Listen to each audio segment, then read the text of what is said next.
I'm hosting it. Okay. So they, yeah, let's see what kind of information do they have there.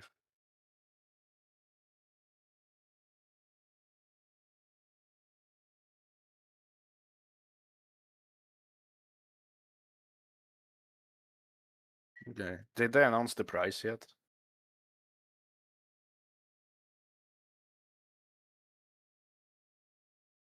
But you're gonna play in it, or?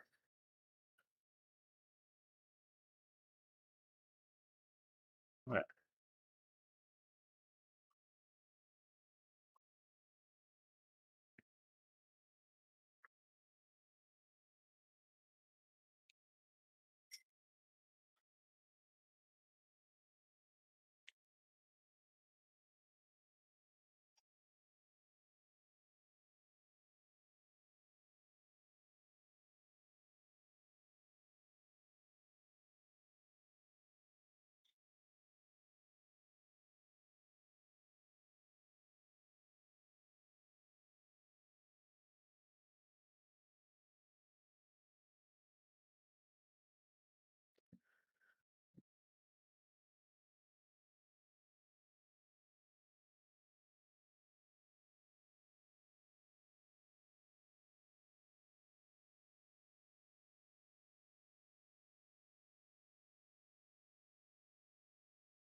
Maybe it's a sign.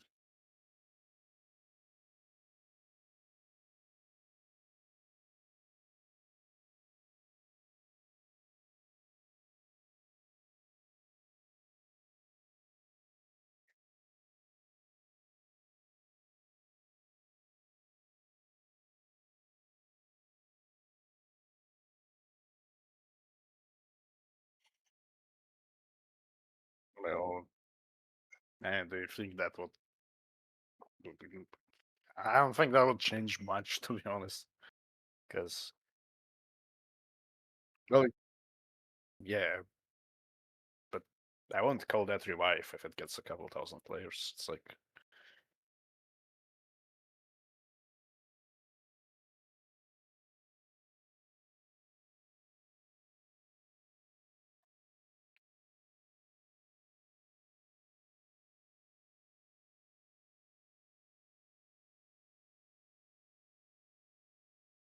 the stream couldn't hear you.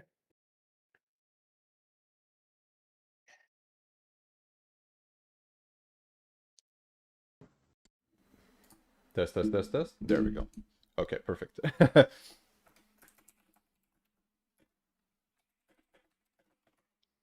I was testing my stream yesterday for it crashing like last time, and then I muted my audio just because I was just testing it to see if my bitrate is okay. I guess I forgot to unmute. Perfect. I'll also be going like this. Nice. Hello, everybody. Just waiting on the tournament to start in a couple of more minutes. I am joined by Killian, our main shit stalker for today. Yeah, absolutely. Oh, yeah, I mean, I don't think I'll stay for that long, so I'm not gonna shit talk everyone. No, no worries. Maybe the first game. So, is there anyone from RTK playing in this? Let me actually check. I didn't see any names. Because on the challenge link you sent me, I couldn't see any players. Like, Nope. There actually isn't anybody that is from RTK. There's 2 CB people, and then all of the others just seem like completely new players.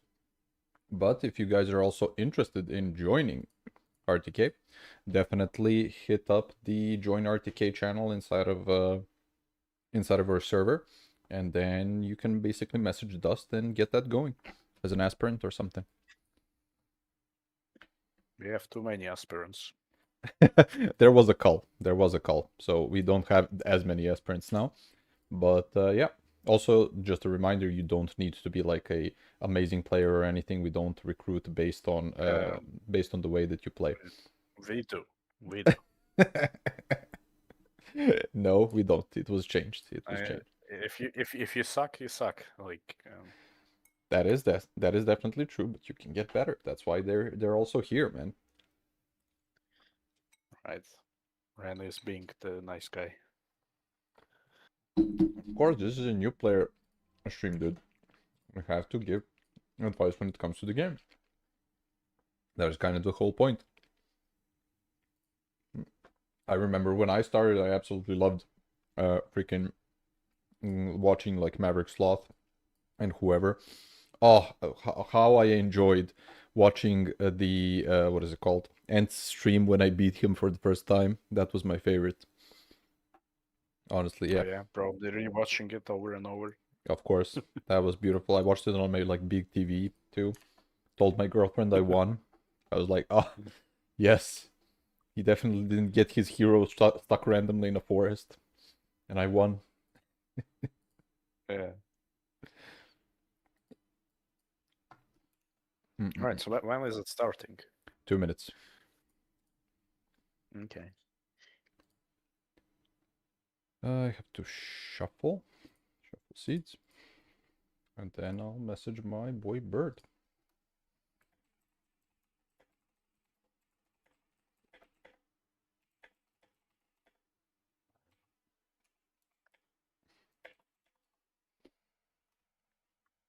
I also have to unmute that channel.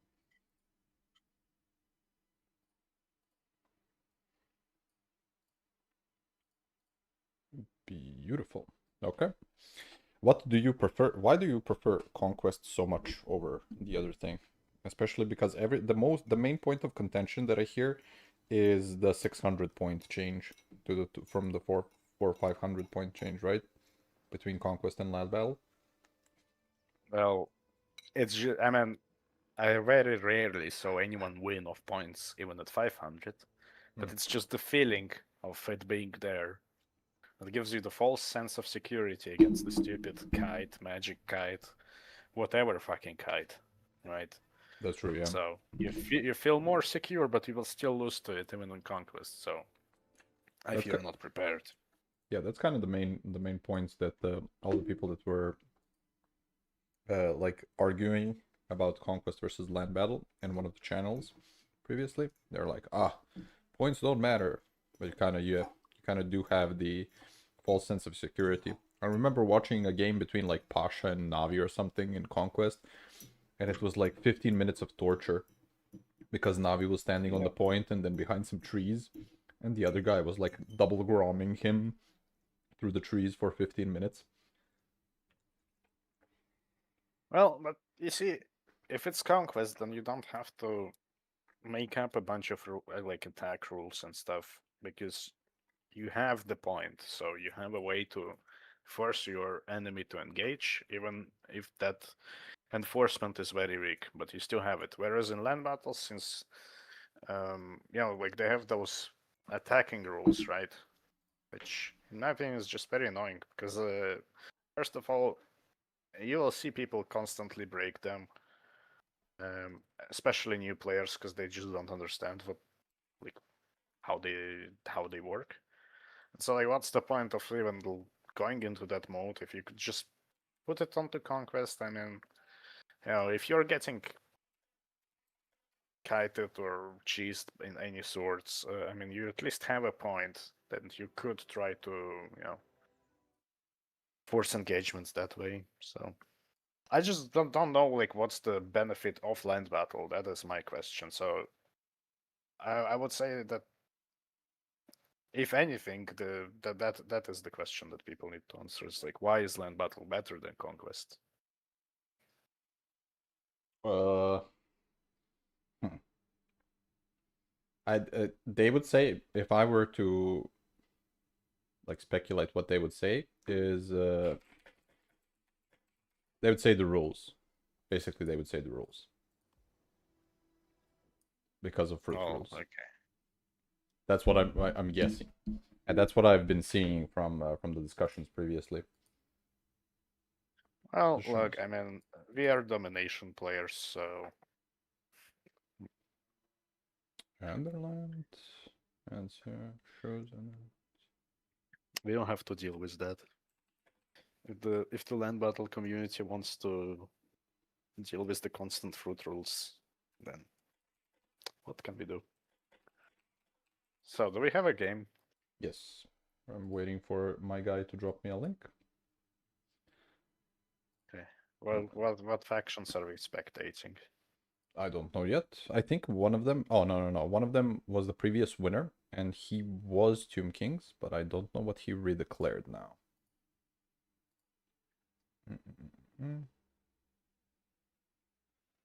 You have 9 players, I think. Which is nice,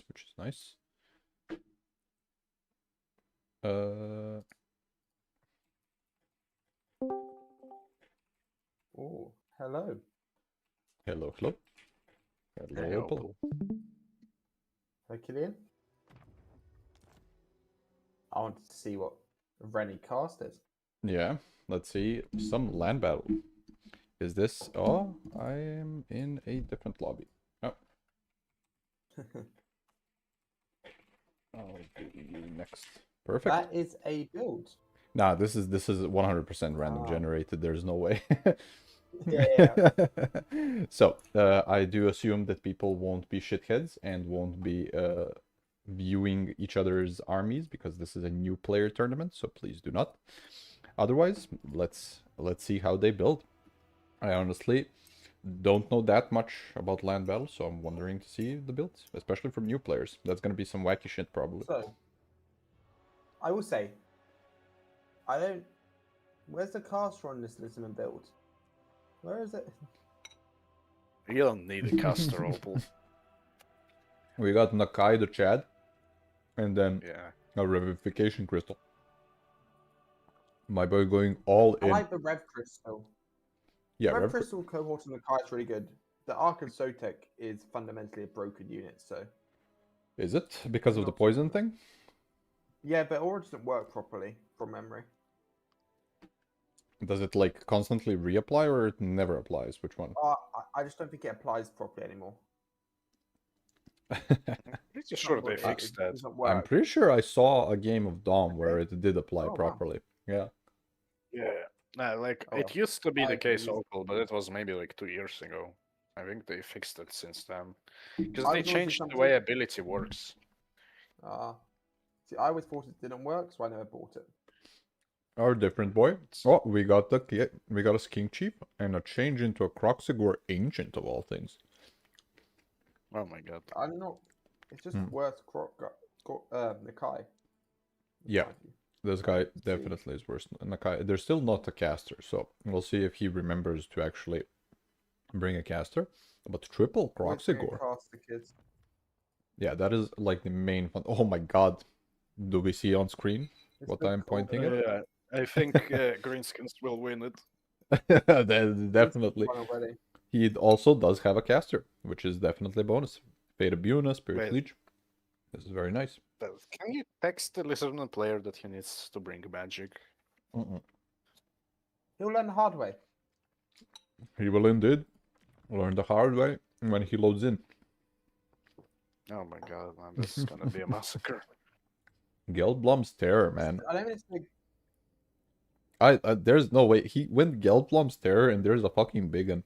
Can the Biggin... I assume Biggin still wins against any other, Yeah, like, pretty SC sure hunter. they will. The Greenskins have no range, so like that's the main weakness of Gelt Blooms.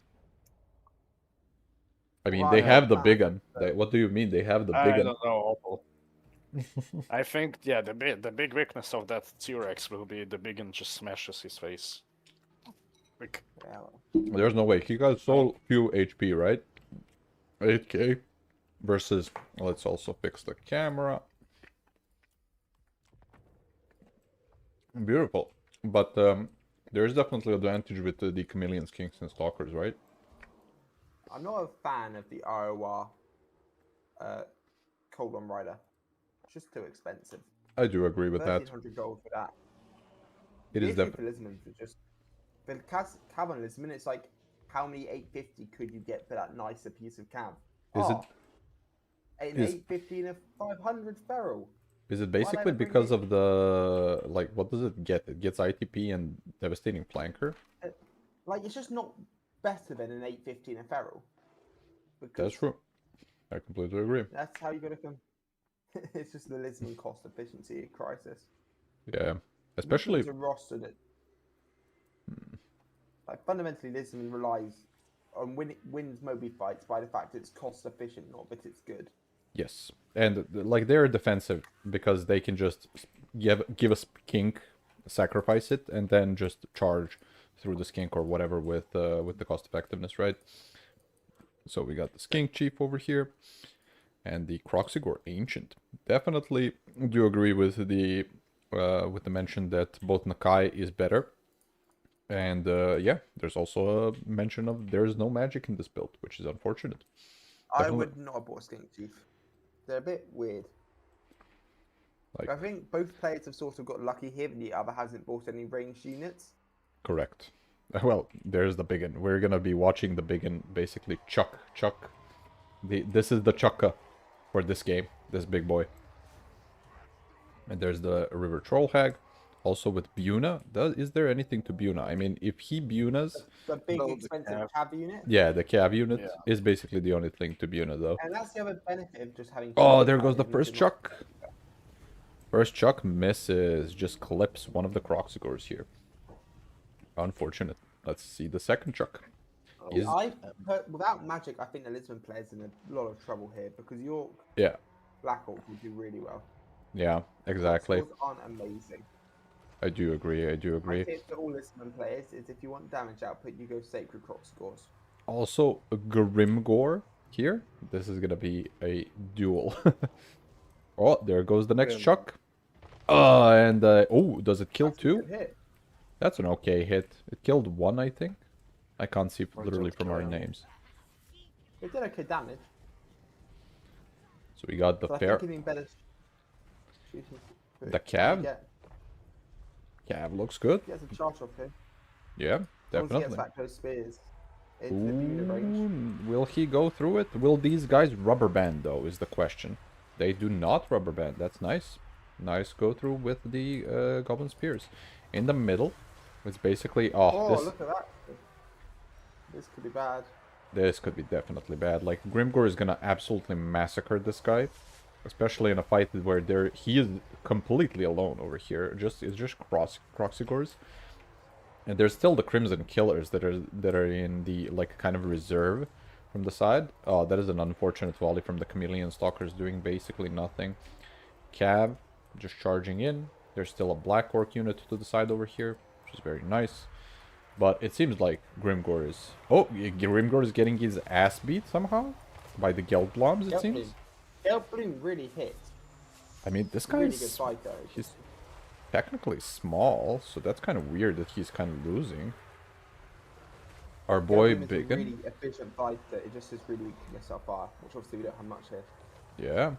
Feral But I think what's Bastiladon happening also is I think helping. that- I think the Biggin, he's over prioritizing the range. He now needs to Yes. really get in that melee. For sure. These guys are also very spread formation, so it's kind of not even worth shooting at them, right? And he's not going to be dying, so he definitely needs to join the fight and start clapping something. What are you doing, big boy? Come on, clap something. Oh! Oh! Still nothing. He looks menacing. Oh, there you go. He got one. He got He, one. he claps his own Black Orcs in the back. Just makes So, them die. What had they cast a Buna? Not yet. I don't don't see anything that- the POC guys are still here, so there's nothing to Buna. There's nothing else to Buna in this entire game. I think the Crocs Oh. here just have had nothing that can punish them, so they've really been able to get. Yeah, it was a very damage. nice saturated fight between like getting a skink and a Croxigor on all of the units individually, which basically made each fight just be a losing fight. And then also kind of Gelplums did okay. Let's click it if we can. The thing about- 700, not bad. Spot scores is they're very tanky, and the Black Hawks are very low damage output. So only Yes. one cav unit. Yep. Had no weight and no range. So no way to shut down there. Croxgores, and if they have the time to fight, they'll do really well. Absolutely, absolutely. Also, man, Grimgor, this is a sad day for Grimgor. Getting absolutely ass-clapped here. Gelblums does die, or just about dies, but with Grimgor just being on the verge of death and the Croxigor Ancient still being okay, there's just too many Croxigors left, right? There's still a Pharaoh Pastillodon, so many Yeah, Croxies. but Oh, the but big gun is Crystal? getting his weapon strength up pretty high. Like, he can have all he wants when it comes to weapon strength. He's still gonna get poisoned and then denied like 50% of it. And there's a gajillion of these guys, Croxies, that are gonna clap him. Or even just lose on army losses if our boy over here dies. Just charging This into is very the... over. Yeah, this is very much Well, over. Well, I've enjoyed this cast, and I'll sure be back on eventually. Of course, of course. See you later, Opal. Maybe I Dom don't know when if I it's actually know what I'm talking about. Not sure. Not sure. I think Greenskin still can have it. Croxigors are garbage unit. They are, but they did surround this thing. And Spirit of Gork or Mork. That's pretty funny. Can the Biggin carry itself with just a couple of Crimson kills? Probably not. Ooh, there's a freaking Black Orc unit coming in from nowhere. What is this? Maybe, but the River Troll Hag is just about dead too. And here comes the Croc. If the Croxy Ancient doesn't die, I say complete victory for Lizzie's. But there's just too many units. Even the Skink Chief can just chill in the air and continue shooting his little blow dart into the biggin. And probably kill him over time. Or just ignore him. There's still this guy's being, like, Grimgor's being escorted by a random Skink unit. How much value did Grimgor get? Probably like, guess is 400. Oh my god, 1.7k. Damn, I guess he beat the brakes off of the, what is it called, Gelblums. Like, he was giving it to the Gelblums, he's just a weak fighter. This was probably even the best case scenario for him, to just stand there and fight. But this random Black Orc unit could carry, if it stands on top of the biggin, though. Not solo. Yeah, well, let's see the value on the big one. How's he doing? 1.4k. Oh my god. Like, there's... That is unfortunate. Yeah, definitely needs to saturate the... Oh, there he goes again. Oh, he rampages. Definitely needs to saturate the little orcs into this fight over here. Because without that, there's no chance. And also, Grimgor is getting just escorted by a freaking skink unit. He's gonna take a while to get off the battlefield. Same thing with the River Troll Hag. She's done for 188 HP. She's not coming back. Little skink chief finally joining the fight over here in the shooting part. But yeah, this is still a bit... This was closer than I thought it would be. But the biggin is still taking it, man. Enemy routing 10. Everything is just running randomly now. And this Black Orc unit, come on, just... If our boy Arthur just had the Black Orc unit on top of the biggin for a longer period of time, this would 100% be a actual Greenskins victory. Because of everything routing. Like the Terror. But turned out to be very, very close. There goes the biggin. With the biggin done, it is definitely a Lizzie victory. Even without no magic, man. That's crazy. Imagine there being just a Chain Lightning caster. Or a Comet caster. I don't think you want me to comment on this game. That's... This was very fun though. Like, I don't know how... That Greenskin player won the last tournament? No. This is a different guy. But he won with the guy that won with Tomb Kings. And I think we're going to be spectating his game next when it comes to this. Let me just double check how the rest of the bracket is looking. This was a nice one. We have one game also done. Just double check if we have a game. Oh, perfect. We have a replay too.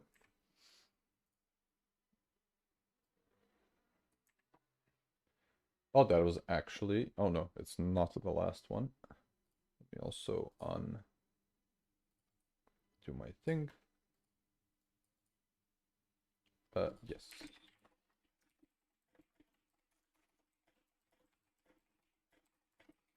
When it comes to the builds, just bring magic next time, and you're gonna win harder. That was a relatively good build with Max Crocs. He's literally read his opponent completely, which is nice. And for the orc player, definitely, I don't know why you wouldn't include something like a Ruglets in that build.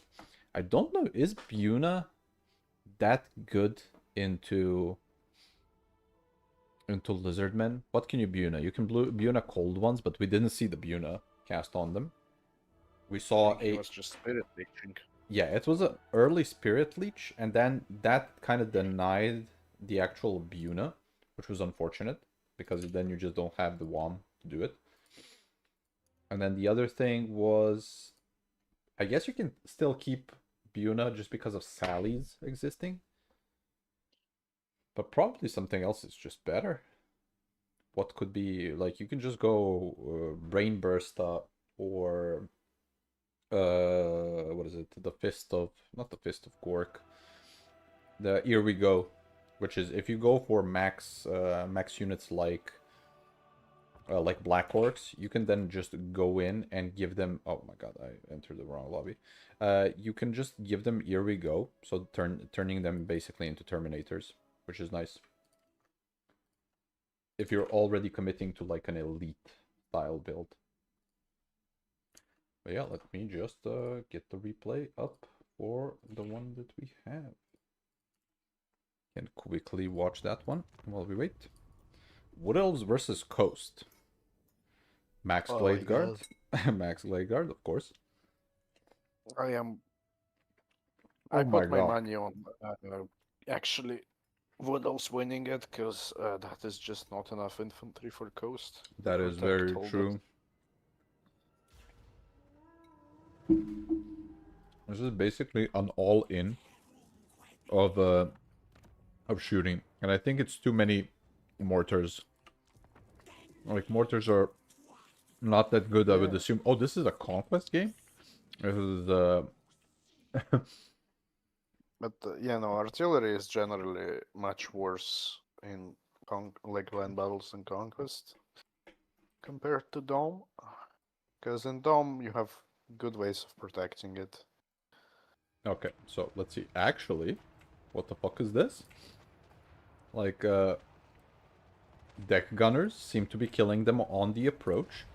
The Shade Wraiths do get killed. The Wild Hunters of Kurnus, though, are just gonna run through this entire army. And the double Dryads, too, getting into the back of the mortars, yeah. And But... a lot of the melee units are out of position for Oh, Woodalls Bloated as well. Corpse! Bloated Oh my Corpse actually connects and kills the whole Eternal Guard unit over there. That's absolutely crazy. Okay, Pit of Shades. Is Rika a thing here? Probably, yeah. But what can kill Noctilus, honestly? If he just keeps shooting into the Eternal Guard and takes them down, what is actually killing him? Oh. I mean, anything can kill him in melee, that's the thing. Yeah, but he is a terror source. Eventually. But the mortars... If the mortars get compromised, think- it's all over. Yeah. Here comes the Eternal Guard coming well, through is the it lines. over? I mean, It the is. Look at Woodalls this are not side. really... Yeah, but like, he's not pushing in hard enough. That is true, but do remember that this is a, what is it called? A new player tournament. So this one Wild yes. Rider unit could probably solo this entire army if you properly cycle charged, which is what you definitely should do, is just charge into one of the units. There is no mass in the entire army of this Vampire Coast player. So you can just charge through the zombie deck pirates into both the mortars and all of the both deck gunners and the hand gunners, and there's nothing that can basically stop you. And now Dryka is just gonna go through, and once the mortars are dead, it is still a Wood Elf victory. All the Glade Guard also coming back, very unfortunate, but yeah, it is what it is. There was a nice try at the start, but it's just a absolute slaughter after that. Now Dryka in into Noctilus, absolutely clapping our boy. And there he goes, and there goes the wood. There goes the coast game. Definitely, as Killian said at the start, too much shooting, not enough infantry to protect it, and also no mass. Very cool to see though a corpse, or actually both corpses connected somehow to the units. But you probably don't need the mortars. This is a quick game that you're going to be playing, and mortars need time to get their value, which basically means that you won't be having enough time to win the game through attrition like you want. The deck gunners and hand gunners are fine. Yeah. A good advice is next time bring 5 bloated corpses. That is what you were missing in your build. If you're expecting 50 Wild Riders, bring bloated corpse for each one of them. And then they're gonna suicide on top of them. We actually saw a suicide on this guy. This poor guy with 0 value being dead. And this guy with 0 value being dead. Somehow they actually got there. So... Oh man, I feel like signing up to this tournament now and just playing Coast with the bloated corpse. Let's check out the next round. So we got Marbar. Is this Conquest? Is that the winner? Was that the winner? Is that the winner of the last tournament? No. But we will be trying to get him. Okay. Give me my lobby. And slot, please. Also, hello, Max Millionaire. Have you played yourself any land battle, or do you just completely go into Dom and Dom?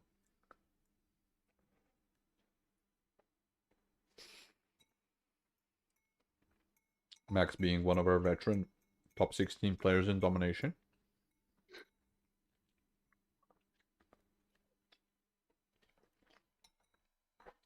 Also a very active participant in Warhammer League. Let me just get rid of this.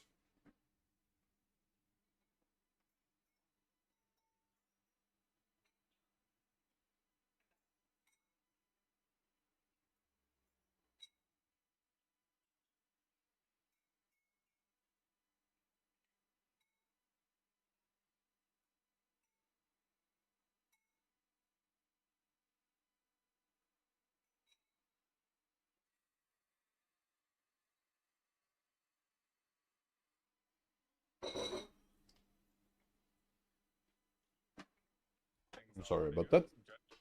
Need to grab my noodles, or get rid of my noodles. Let's see. There are still no spec slots. My next opponent isn't playing. Sec.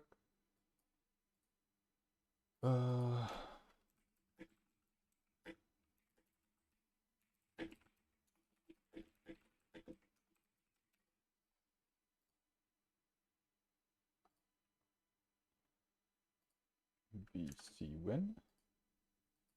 Feel free to play. Anyone else who has a buy. That's also pretty good. Yes. What is happening with the host? Let's double check.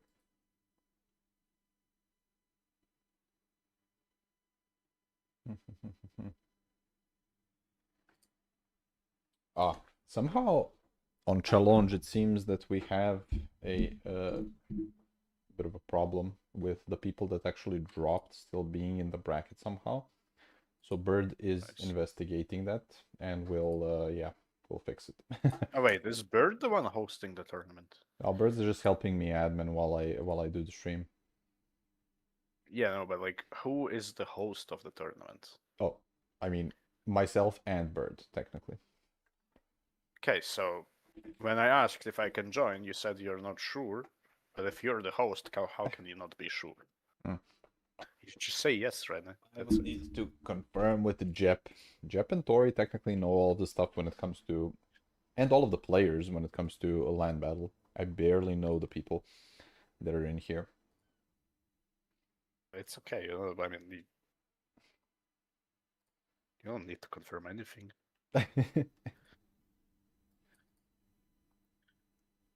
I would join and only spam bloated corpses. I think that's where the fun is. You can just turn off the unit caps and then just spam the max amount of Exactly. bloated corpses, 20 of them, 19. Do a meme video with it.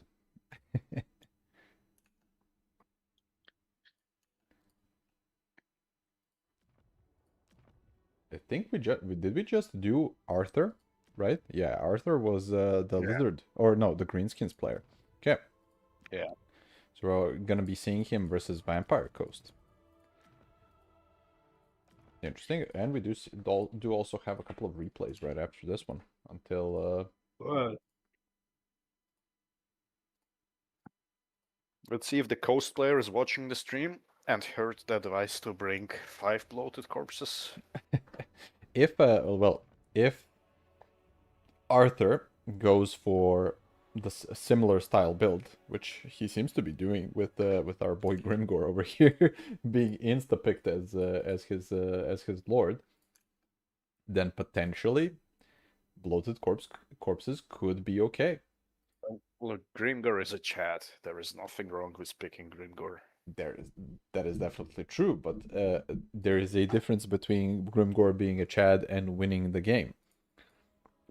Also, do you go Purple Sun again? Is this the proper call for magic? Only thing you can Purple Sun is probably like Depth Guard, so Purple Sun is probably an overkill. You could probably go with Night Goblin Shaman, probably not the best either. You definitely go Orc Shaman this time, and then just go Headbutt and Brain Bursta to clear out the chaff, right? Oh my god, that's a lot of Savage Boys, which is nice. Actually good. Probably could also... Let's see the Coast. Let's see the Coast build now. Oh my god, No, there... the Coast player. He needs to bring bloated corpses. That's what he needs. That is quite the Coast Wait, build. how does he get 4 Death Guard? I think they have like unit caps off. They do. They do have... I mean, Depth Guard aren't normally capped. And do you not know Fruit Rules? I mean, I don't know Fruit Rules. I need to Oh, double right. check. Well, yeah, I don't know Fruit Rules, and like, why would I know them? Like, it's just my domination brain when I saw 4 Death Guard. I was like, what? Can you not get 4? You 100% can get 4. Oh, I have no idea, man. In domination, you can't because they are capped at 3. Really? Like the game caps them. Well, in Dom, yeah. I don't remember. Both Death Guard variants. Like each variant has 3. Ah, okay. That makes more sense. But this time, there Sweet. definitely seems to be better mass, which is nice. Silostra on her little crab thing. And then there is an overwhelming amount of shooting over here, which is good. Like, this is a good strategy. And I guess Purple Sun can work out, considering there is a massive depth card over here. Invocation, Ghosts of the Past. So not going for Tide Call is an interesting choice. Oh no, he does go for Tide Call. I was just looking at the abilities, my bad. Tide Call, Denizens. This seems like an okay build. You can just fit in. Oh, Animated Hulks, close to a bloated corpse, but not really. I think he misclicked. He meant to add bloated. That is a definitely overwhelming amount of chevrons that probably shouldn't be there. Like, you're much better off. You're much better off clicking on just one extra goblin versus just getting a bunch of chevrons on units though. So that is definitely for it. I don't think he had enough to get another goblin though. It's probably close, yeah. Might be right, but if you cut Grimgor, dude, you cut Grimgor for a proper lord. Rena, look, you don't know anything about land battles, right? Last game we saw Grimgor was murdering stuff. He got 1800 value, and he must be good in land battles because he's a Chad. So let's just observe the beautiful Grimgor play. Let's see it. So let's also fix this dumb camera movement. So for the Coast player, this is Silostra. Silostra is actually gonna absolutely carry if she doesn't get fully focused. Otherwise, I don't think there is a lot of armor piercing on our boys Greenskins build here. The Savage Orcs, definitely a good choice because there's not a lot of damage. Well, not a lot of magic damage, I mean, from the side of Coast. So they can't really do anything about it. But who is going to be doing what here? So we have Purple Sun. Probably should wait for Purple Sun for any type of blobbing here. But Lamprey's Revenge and Silostra are going to be very difficult to take care of. Especially with so many depth guard. Also, I think Silostra on her crab should get the same shield as the Empire tank. Oh, this 360 like Omni shield. That would be cool. Yeah, well, I mean, it won't make sense because it's kind of like you are protected from He- pretty much If she everywhere was except from. physically inside, yeah, that's actually kind of No, cool. but like if she is the actual target, then this thing should get 55% fizz res. So I think it's either a shield or fizz res. She gets One 10. of the things needs to happen. She could get more, Wait, yeah. she actually gets 10? I never knew she gets 10. Yeah, immune to That's flanking and 10. interesting. The other guys just don't. They just get regeneration. Does she get regeneration with this? No. She should get regeneration. Does the big crab not have regeneration? I don't know. I actually do not know. So, basically both armies advancing. Probably, because this is land battle, they must advance because of the fruit rules. Otherwise, I would honestly just camp in the open over here. Or, yeah, there's a bolt thrower, so you're technically doing the attacking rules, I think. With just shooting into Silostra. I would not shoot into Silostra. I would shoot either into the Lamprey's Revenge and focus them first. Because Silostra has 10k HP. Like, you're not getting through Silostra quickly. You need to kill her though, since it's not Dom. You can't just ignore her existence. This is true. So you have to deal with her eventually, and I guess the Lamprey's Revenge does actually have regen, and Both of your them are. bolt throwers. Both of them are difficult targets, but there's a lot of shooting. And even with these guys just not having the best armor piercing, there's just a bajillion of them. So as long as they don't break through, which is going to be a tough ask, since there is, again, the main thing that there are problems in here is there's no mass in this entire army. If Silostra wants to run through and get into all of the goblins and all of the orc airboys, she just can. Very nice There's tide also call. gonna be a summon from Silostra now. Yep, but if she doesn't dodge, definitely should be dodging on Silostra though. Like kind of just going left and right. There's the summon instantly going out. That is very nice. The rotting oh, that's a denizen summon. Oh my god, your next minus 45% speed from Grimgore. No, Is this? Grimgor is slapping the shit out of her. Oh my god! Oh no! Let's see the Grimgor Silostra. value. Like Let's see the there's Grimgor no value. It's 300. 354. Not It- bad. Grimgor, It's just the error boys. Like there's so many archers over here. Grimgor did connect. Grimgor Grimgor did connect. hit it twice, which is unfortunate. Well, Now it's the Damn Knight's Errant. Now it's just gonna be a complete sweep of the backline. If Silostra needs to get another invocation here to not instantly die. But thankfully for the Coast player, there is a animated hull just going through. She isn't crumbling, but she's gonna take a while to actually crumble, especially at 1.6k HP. So it's just completely over for our boy Grimgore again. And this time it's basically because of no mass, which was similar to the first game.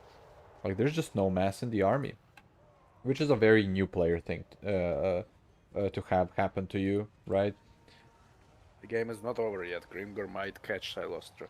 Nah, Silostra is gonna die 100%. There's a Spirit Leech on her, so... But the problem is, like, Lamprey's Revenge. Lamprey's Revenge is gonna absolutely murder everything over here.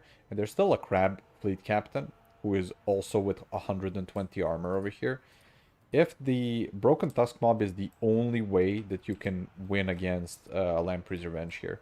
So, if they're just free to catch up to every single one of these units, because some of them will get back or like re-rally. But Depth Guard isn't the slowest unit in the game either. Like, they're kind of the same speed as the Orc Air boys.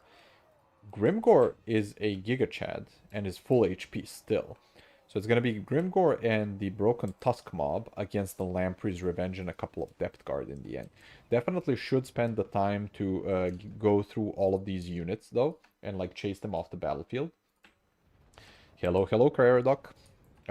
Also, by the way, Caradoc, Berserk wants you to enter Warhammer League. So, also asking you here, are you interested in Domination and have you played much of Domination? Do you know if he does? Haven't we invited Caradoc? Haven't we invited? I don't think we have officially invited him. I think Berserk, last time I talked to Berserk, which is a couple of days ago, he basically asked. But you can check if you originally No, I had checked. him. Yeah, I sent him an invite, but back then he was not sure that he wants to play Dom. Oh, perfect. Yeah, okay. I guess since he was on the list anyway, I'm fine. Okay. I can invite him. I'm also thinking that in July we might have some big announcement ready. Oh, I'll tell you later. okay, perfect. Until- This is until news to soon. me as well. So, Yeah, it is. Depth Guard chasing down all of the orcs. These guys are gonna shit themselves as soon as something looks at them funny, so they're gonna take a while. Basically needs Yeah, to I take. still put my money on Grimgor. I want you? Grimgor to win it. Yes. Look Uh, at him. Look at this chat. Like, he's slowly walking because he knows that he's gonna kill his enemy. He doesn't need to run. He's gonna go over here and fight. Oh my god, these guys are getting clapped by the Lamprey's Revenge. The shotguns are gonna kill him though, man. Shotguns are very unfortunate here. And then Taunt on top of it from the fleet captain. That is a good tech, honestly. Like, that is a good... but this is look the at that. same tech. Grimgor is chopping now. Oh my god, Oh my god, Grimgor look at the damage from Grimgor. destroying the poor fleet I'm telling captain. you, Rene, like, you are underestimating the power of that Black Word.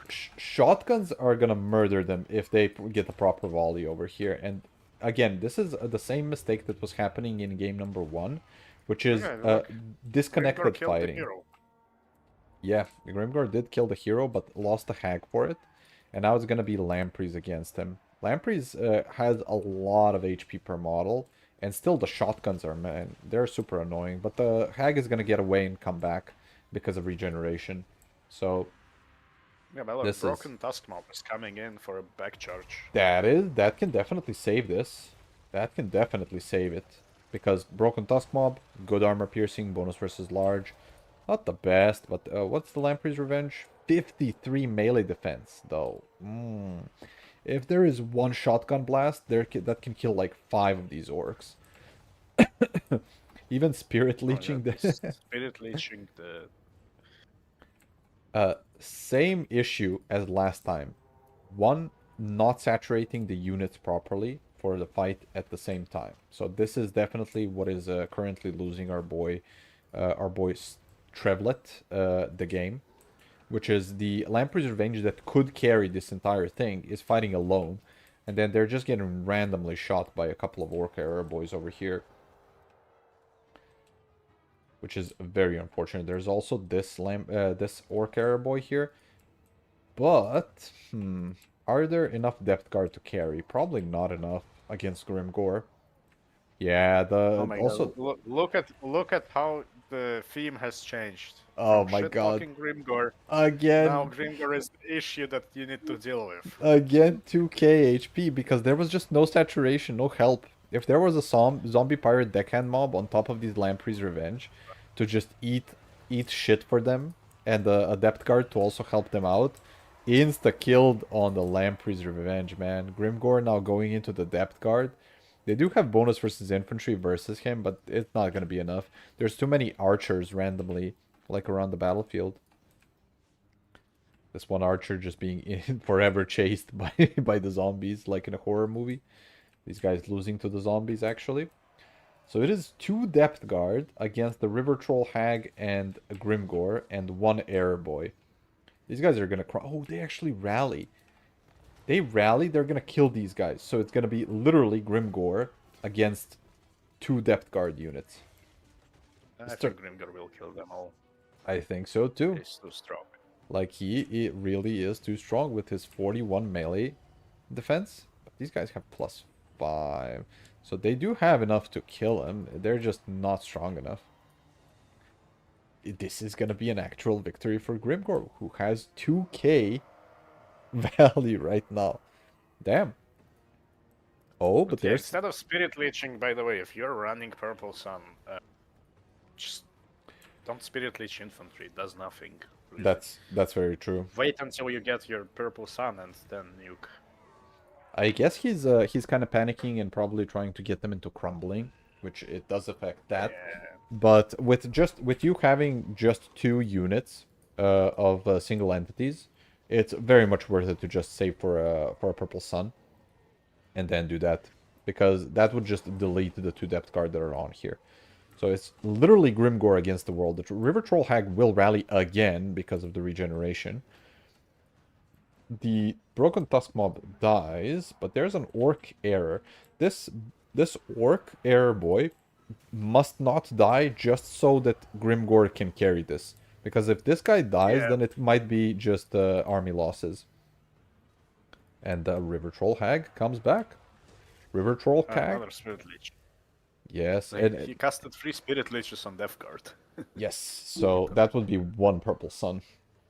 That's just about 1 Purple Sun that would clear this. But Grimgor, man, he still got it. 1.5k, holding his leadership at 35. River Troll Hag should backcharge this, just so that it is multiple units that are near each other. And it would also affect the leadership of his opponent. What a Giga Chad. Stopping to shoot 1 volley, hopefully then remembering to right-click and then run away. To continue to run away, because these Orc Error boys are gonna run away, or route instantly to even a zombie pirate that can mob when they get into combat. And it's 800 If Grimgor HP. breaks now, that's gonna be bad. I don't think he will break. He might die though. That is the question. But these guys are also crumbling. And another Spirit Leech comes in onto the animated Hulks. Oh no, he breaks! No! Charge your hag! Charge your hags! Arthur! Arthur, charge the hag. Good! Good charge. Good charge and stop. You just need to keep him alive for like 15 more seconds. Oh, but this deckhand mob thing is actually carrying. Because it's alive. And when Grimgor exits the battlefield, it's gonna be -16 to everything. It might actually literally come down to this deckhand mob here. Like, he's gonna exit the battlefield. These guys are not crumbling fast enough. It's gonna be a victory because of 1 zombie pirate deckhand mob. Probably. This hag is at 17 leadership. No, don't leave Grimgor. He can potentially rally. Okay. 2 leadership on the hag. Charged by animated hulks. Oh, she goes down up to 27 because of charging? What the fuck did she charge? This animated hulk or something? It's Warhammer jank, man. Oh my god. So these guys also get the charging bonus. They don't crumble. They don't disintegrate, which is important. And it's going to be 1 River Troll Hag versus 1 Zombie Pirate Deckhand Mob. And I think the Troll Hag actually wins here. Yeah, these guys are just going to crumble while they're chasing the Hag. The Hag is faster. So it's going to be 1 Pirate Deckhand Mob against the Hag. Oh boy. Let's see what Caradog. I got the invitation in winter, but I was busy with university. Now I think I am more free and will participate with great pleasure. Oh, nice. Nice, and now I am an employee. That is very unfortunate. Oh, is gonna get the charging bonus again? He should. Yeah, these guys die. It's over.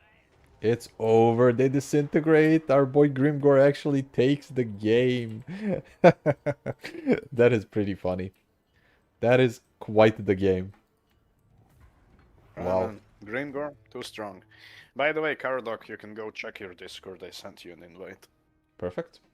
Welcome, Caradoc, to the Warhammer League.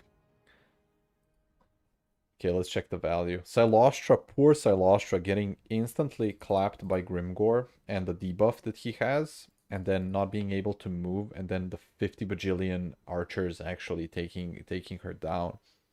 That was beautiful. All of the depth guard being amazing here. Look at the amount of value they got. The animated hulks, Lamprey's Revenge, even with them fighting solo for the entire game, getting 2.3k, quite unfortunate.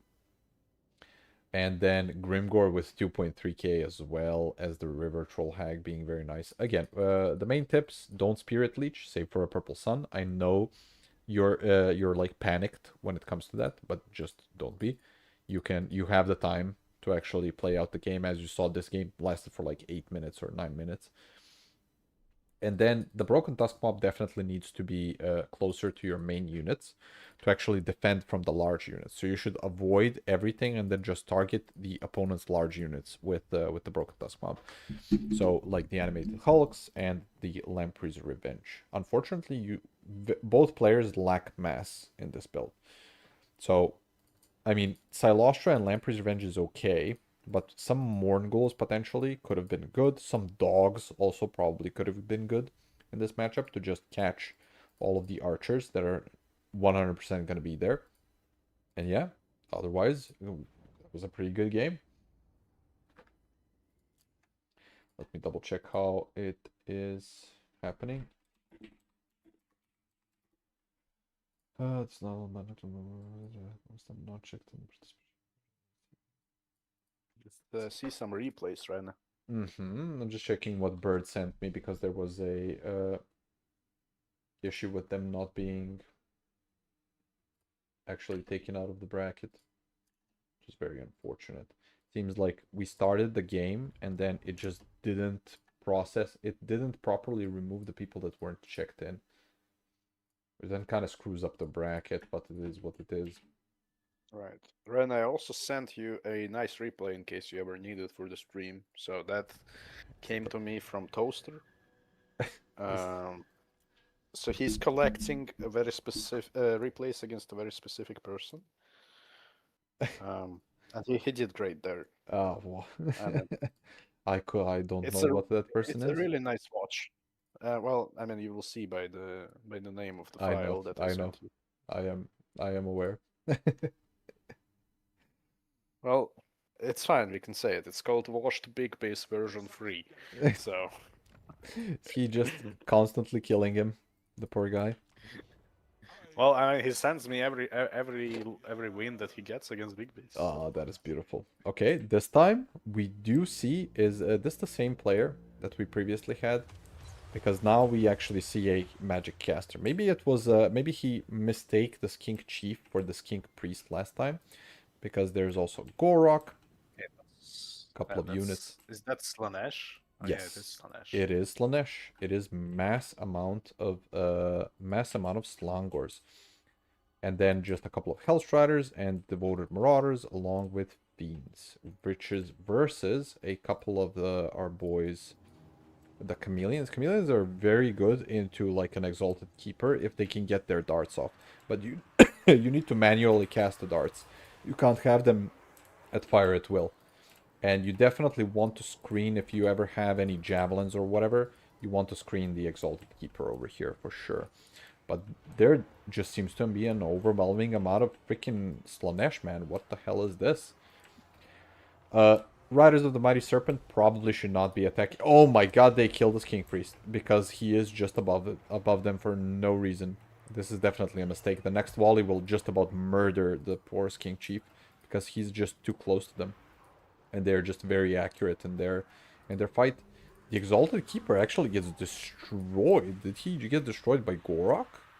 Or the Saurus Scarvet probably also did a number on him. I think it's the javelins. Oh, yeah. 740 value on javelins, man. And these guys, 200. You want to be careful with Exalted Keepers and the Lizards, because yes, the javelins are crazy. For sure, but getting the Keeper in now with, if he has the heal, does the Keeper have the heal? He does not. I mean, he might have not brought it. He definitely did not. That is, if you're going for Seductive Glory, you probably could also, especially into Lizards. Lizards are relatively low leadership on the Skinks, and you're going to have a lot of units that can actually route stuff. You can probably bring the heal, just so that you go in, you Seductive Glory, you charge, back charge with Fiends and something, and then you just instantly kill those guys. Saurus fighting Devoted Marauders, which is fine, but this does seem to be a very difficult fight for the middle of the... This is a proper way that you play Slanesh. You just start picking stuff off. Especially in land battle, it is much more important to get through all of the units. All of the units that are like on your opponent's army, especially for army losses. So you kind of want to keep picking off like these skinks, these chameleon stalkers, these kinks, and then just deal with Gorok, who is an absolute beast with the Scarvet at last, basically. Which seems to be the thing that is happening. Yeah, there go the chameleon kinks, there goes the Saurus. All shattered. There's just one javelin that's being avoided. Even just going into the Bastiladon Ark of Sotek. Unfortunate, just being picked apart, which is kind of a Slanesh special. Like, there's not much that you can probably do here, even Spawn of Slanesh. And now you just instantly surround everything. Everything else routes, and then you just kill the Saurus Scarvet as the last thing. Saying help this data, give me permission to take a look. Okay, perfect. Got it. Yeah. So, this definitely seems to be just a complete blowout by Slanesh, especially. Definitely shouldn't be also fighting in the forest for the Lizardman player, because he does not have Strider, and everything on Slanesh has Strider. Right? So, these guys are just getting bullied, and it's going to be Gorok and the Saurus Scarvet against the world. This is a bit of an annoying fight for, I assume, Slanesh, but with the Keeper of Secrets being such a good fighter, there's not much you can do. Yeah, there goes the Saurus Scarvet. And it's going to be Ogre. Gonna be Ogre for the Lizzies. There's no way he wins, right? Yeah, there's no way he wins. He has Spawn, he has Fiends, he has Devoted Marauders, the Keeper of Slanesh. It's just gonna take a while for the for the cycle charges to actually kill them. All of these units are really bad at connecting with foot characters. So. It does seem that way. They just keep knocking each other over. But yeah, proper cycle charging with the Exalted Keeper is nice. And there we go. Let's actually see if we can get into a game for the next round. Or we just continue doing the replays. Just double check. Hey.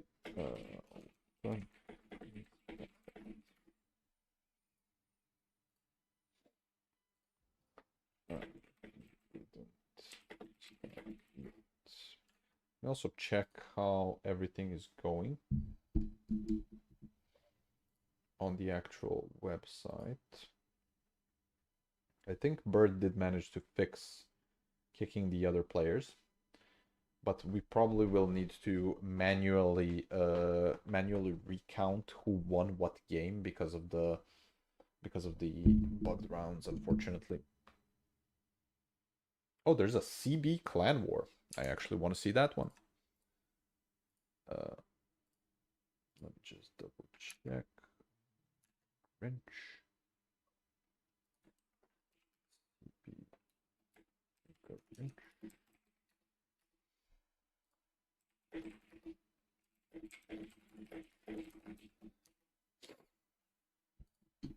Let me see if CB Grinch started their game.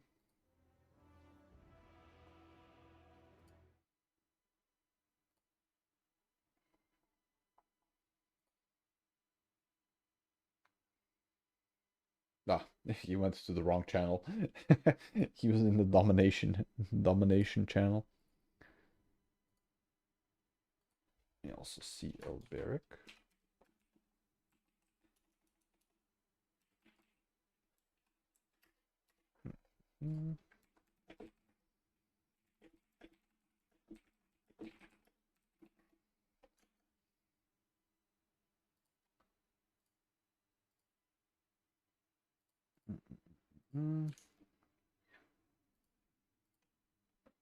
Seeing if they already started the game. If they already did, we're just going to do some replays because the round was a couple of minutes ago, so they might have actually started.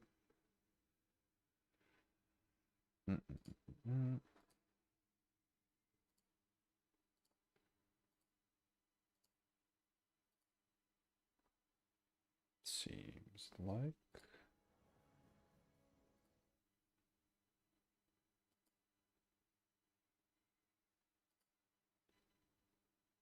How does one see this?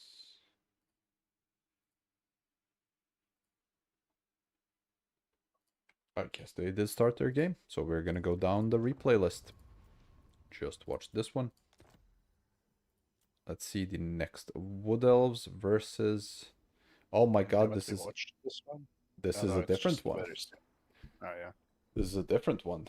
It is still mortars. I look at the amount of freaking stepped away No, but for a like couple of here, I minutes. Oh, think like this at least doesn't look that bad because he doesn't have 4 mortars plus 4 deck gunners or 5 or how many the guy ran. yeah, but there's still Okay. like overwhelming amount of archers, which is kind of the way that you play this, right? So let's spectate this quickly while we wait for the CB guys to give me a replay. So he'll. Oh, this is too close for your mortars, man. If one thing gets in here, it's instantly all over for you.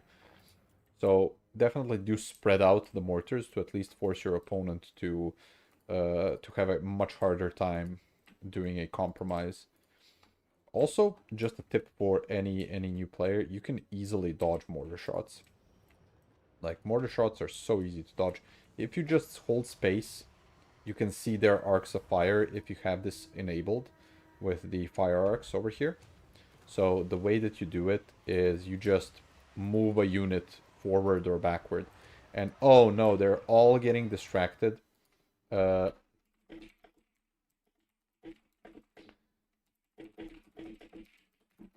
all getting distracted by basically the by basically here the Count Noctilus over here. And oh my God, what are these spells? So much blobbing actually destroys the Wood Elves on the approach here. Oh my God, I actually did not expect this. Definitely took a turn for the worse, especially with the Spec Ops Night Terrors now being in here. And the Glade Riders just not being there to compromise the defense of the mortars, who are being buffed by the enhanced ballistics. What a crazy, crazy guy with plus accuracy, plus reload skill.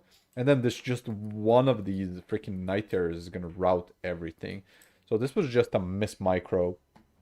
A very big miss micro from the side of the Wood Elves player in this game, who just kept all of his units together, then just got distracted by Noctilus instead of continuing to move forward. You definitely need to keep moving forward when you're in this type of build. I know you can get very pressured by seeing like you getting shot at by mortars, but this was like an attack move command in like something like Warcraft 3, and then all of the units attacking the first distraction in front of them, and then you just being completely wrecked by this. So this was just a miss micro error, unfortunately, at the start. So let me just double check if this is the one or if this other thing is the one. Is this the CB Clan War? This is indeed the CB Clan War. Okay. Thanks. So this is actually the Slanesh player. So that was Alberic playing there. The previous Slanesh game, I think. And then Grinch. Grinch being the one of the Vampire Coast players that we have in the tournament. Going with a Luther Harkin and a Deathcaster with a Buna. Into Slanesh, Buna is good.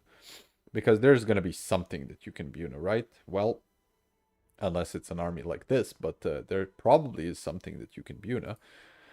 Lamprey's Revenge being really good here, even when they get... Do they have devastating immune to flanking or not? I don't remember.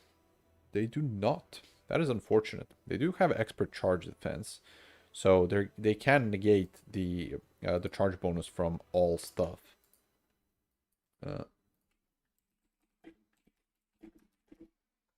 They can negate a lot of things. Luther Harkon is also a good choice here. I like Luther because of missile strength and him on a dragon, on a death guy. So he can just chase down if there is a very big hero, like a Exalted Keeper or something. That guy can definitely get cooked by Luther just being above and shooting at him. So it really does depend on which type of hero goes in here. Let me also double check something. Yeah, stream health, everything is okay. We did not drop any frames, thankfully, this time. So my internet ISP is is keeping up with this game. So also Shade Wraith, probably a good thing that you can have something to force your opponent to move forward. But there's again another thing that we see time and time again in these types of games is a very big lack in mass. So I understand that mass is very difficult to come by on your Vampire Coast roster, but probably getting something more than Lamprey's Revenge, especially into something like Slanesh, that is going to be charging at you constantly. I don't feel like this is enough infantry to keep Slanesh at bay. Like, if you're going infantry, then at this point you kind of need Depth Guard polearms, most likely, to just keep them like that. And then a couple of units that shoot looks like a good idea. Would I go Luther or would I go like a cheap Silostra? No, what the fuck am I talking about? Why do you not go Aranessa in this matchup? Aranessa seems like a perfect pick. Like, this is probably the one matchup where I would either bring Aranessa or just go Count Noctilus on foot and then grab Pit of Shades, Invocation, Malcots, right? So you still get a very good Fighter Lord with high bonus versus large, which he does need. And then you still get enough money to get some sort of mass to defend your units, or just stand in your depth guard, because you need defense against the amount of either fiends that are be coming in. Because with this, if your handgunners kind of get compromised, you're just screwed. Like, if something gets into your deck gunners, you're screwed, and there's nothing here that can stop the Hellstriders and the fiends getting into your deck guns. Aranessa, yeah, that's true. Aranessa, very, very squishy. She can route. She also does have a net, which is the thing that does get her like a big plus in here. Because if you see a big beastie or like a very strong character, or is it a character net or anything net? Affects enemies, units, anything net. It's anything net, but also she gets an anti-large aura that is pretty cool. Yeah, this thing, which is very good, right? So how much? She has 75 leadership. She's not gonna route. 75 is really good. She also has like man's luck. Oh, we got Grinch. Grinch disappeared. But yeah, I feel like this could be the one matchup where an Aranessa is good, especially because imagine locking down a fiend charge. Imagine locking down a big lord like Nakari or Exalted Keeper or something that's coming into you. You probably don't take the Exalted Keeper or Nakari in this matchup though, because they're too big and you can't really get off the routes and get Feasting on Fear. But Seductive Glory is still good, I guess. Oh, what happened? His game crashed. Gotcha.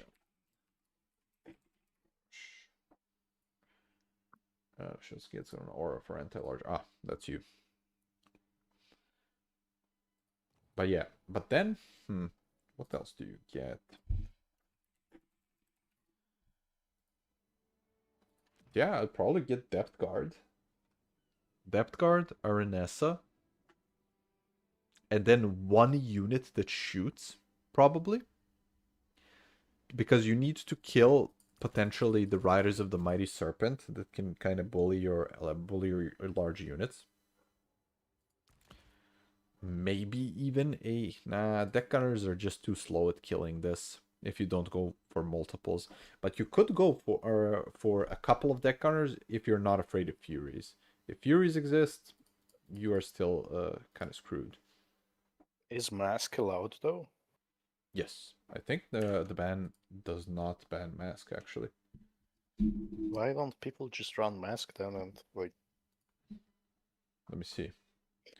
Let me open up the fruit rules. Slanesh. Because Save unit. Mask would be the first reason to not ever bring Aranessa, because I'm pretty sure Mask will kill her extremely fast.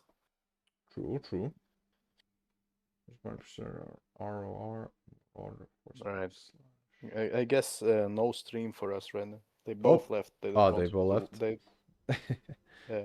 They They don't want you to watch their game. They probably had to redo the game. Yeah, they messaged me.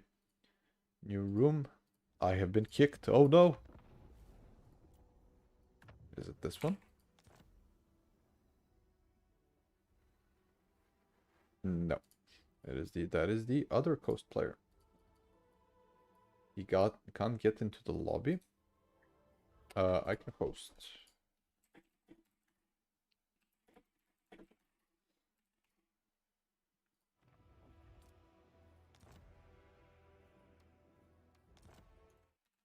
Oh fuck. Wrong thing. So one extra player slot over here. Kick this one. What's the map? Round 3 is Shimmer Sword. This one.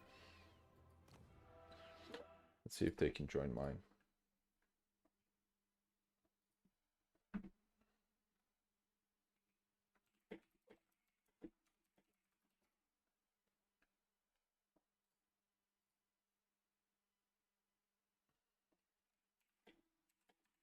Rana, have you downloaded Gothic 1 yet? Oh, I have not. How is the game? Did you do it? I don't know, man. I downloaded it, but I haven't launched it yet. But Did you my play? a Did you colleague play of 2 and mine, 3? yeah, I played, but I don't remember which one. It was a long time ago. I remember Describe. playing it, Describe. but I it remember definitely both. was. I mean, it definitely wasn't the first one. Ah, yeah. I haven't played the Uh, first one either. But my memories are very skewed of the game. Like, I barely remember anything. Dude. So So good, though. I remember both 2 and 3. I played 2 when I was like a kid. And I remember there is a scene. Well, okay, so 2 is like one city. And then you go to the mines, and then there's like the mercenary part, the mage part, the mage tower and stuff. Like you start in a tower, and you go to the town. So that is like 2. 3 is there's a huge map. You have a bunch of towns, and you travel between a lot of places. So do you remember if it was like a condensed thing into like 1 or 2 towns, or it was multiple towns? And no, Bird, it is Gothic, as in literally the game Gothic. no, I think it was like it wasn't a big world. The Okay, one that I played. then that sounds like 2. And man, I remember I was a kid when I played 2, and when there was a scene where you like a guy from the Warlock Guild or whatever, like the bad guys, just ambushes you at the middle of the road and starts talking to you, and he was like in a hood, and that was like amazing graphics at the time, and I just shit myself when I was so scared when I ran into him inside of the game. I like had nightmares for days. Yeah, now like I am looking forward to playing Gothic 1 because I heard you can build like a drug empire, Oh, something really? like that. And yeah, that Hmm. is what I'm gonna do. I'm gonna force every NPC in the game to be a drug addict. Dude, into like this was pre-internet, literally. Into I figured out that there was one NPC that was a blacksmith, so you can do blacksmithing in the game. And I figured out that there was one NPC in the blacksmith that you can constantly beat up because he's in a corner of the map which nobody knows, and he constantly drops raw steel. So with raw steel you can make any weapon, and then you can sell it to the NPCs for gold. So I just kept beating him up for like days on end to just get infinite gold glitch in like a game when I don't know, 8 years old. I was like, ah, this is the best trick ever. There was also one, because in the game you do lock picking by picking either left or right randomly. Like there's no other way to know it. So I kept loading and reloading whenever I was doing lock picking, and there was one door in the sewers at the end of the game that was like 40 lines long, like 40 clicks between left and right Oh god. that you have to like pick perfectly. And I was writing it down on a piece of paper to actually get through it. It was so I vividly remember this. Fun times, man. Yeah, that game was great. I would love for a 2 remake. I played 3. 3 is still good. Like 3 with a couple of mods is quite good. It's a good story as well, and the combat's okay-ish. It's not the best combat, but probably I wonder how good the rework is with combat. I would actually want to see you stream it and play it. Well, yeah. Whenever I get to it, man, I'm still on my WoW journey now. So, but after that, I'll probably go and play some Gothic. Nice, nice. I just finished the dispatch, so I need to message Ulrich that I went full blonde blazer. Because he was asking me if I went blonde blazer or Invisigal. But that probably doesn't no. mean anything to you. No. There's Oh. there's 2 girls you can romance in it, and I went for blonde blazer that is actually a brunette. Spoiler. So, let's get back to the game. This is a box and a half, man. Is this corner capping? I don't think it is. He's like 200 meters away from the corner here. And it sounds with a clock ticking down that there is a game gonna be starting right now. Yep. There is. But still, this is a complete lack of mass defend. And a underwhelming amount of, what is it called? Bonus versus large units here. So, Slanesh, I feel like if they play a bit slower and just properly surround and do an alpha strike at the right time, especially from this left side over here, because there's a bunch of trees and the entire opponent army of Vampire Coast needs to turn around. That is definitely a problem. Should also have Luther going for, I guess, the Fiends. Not for the Call. I don't know if he can kill the Call. Is she a large unit? Oh, she is a large unit. But she has a very small frame. It's like very easy to miss probably when in actual combat. So it's gonna be, yeah, it's gonna be a bit of a slower one until both players get into position, and then it's gonna be over quite quickly when the fighting actually starts. Who do you have your bets on? I mean, the Slanesh player showed that he's quite good. That's the last 3 play we watched. So This is true. Definitely should be backing off with the Hellstriders though. but breaking that box won't be easy though. Like, so I'm not sure. But probably Slanesh. I think it's gonna be Slanesh. It's probably going to be Slanesh. Definitely has to have the Furies in the corner of the map. Nice turnaround. But Shade Rates can actually target them. This was a bit of an early commitment. Probably can get the Furies over here in the corner and then land them in the forest to defend them from the Shade Rates. But yeah, that's like a free pick for... Look at that. Look at that. He's listening to the stream. He's going to the trees now. He is, but disintegration already hits, and these guys are dead. Goodbye, Fury unit. That is quite unfortunate at the start. Oh, nice pick on getting the Shadows caster with Luther. This is good. Like, you getting rid of Pit of Shades in this matchup is definitely good. Because now your box is going to be way more defended. Because you're not going to get your handguns just Pit of Shades. There's nothing else to Pit of Shades, though. Like, it's just Death Gunners or the Shade Rates. So nice targeting into the Fiends here. But if the Slanesh player just right-clicks hard enough, they can just go through this box and it directly into the handguns and the Shade Rates, and then it's completely over. But the Lamprey is keeping up here. Definitely should be moving to the front to defend, and then moving the Shade Rates a bit back. Because now it's going to be Fiend City when they go through. And if the Shade Raids get even one attack in, they're going to go into melee randomly. So that is very unfortunate. There's also a complete Fiend unit that is in the back over here that is not there. But Luther seems to have killed the caster, which is very, very good. Luther is an absolute beast in combat, so he can probably just completely destroy the Kala. And the Fiends actually die, which there was a Buna on the Fiends. Probably not a good idea. Fiends do not take damage from Buna. But the caster, still alive. I guess Buna did some damage, at least to put them into grumbling. And nothing is attacking the Shade Wraith Gunners. Because what? The Slanesh Furies just got insta-gibbed at the start. And also this other Fiend unit just wasn't in the combat. Nice chase away with the Scurvy Dogs onto the Hellstriders, not letting them come back. And Lamprey's Revenge still being just the tactical reserves. I feel like our boy Vampire Coast Grinch does have this game in the bag. Like, these Longors can probably murder both of the deckhand mobs over time.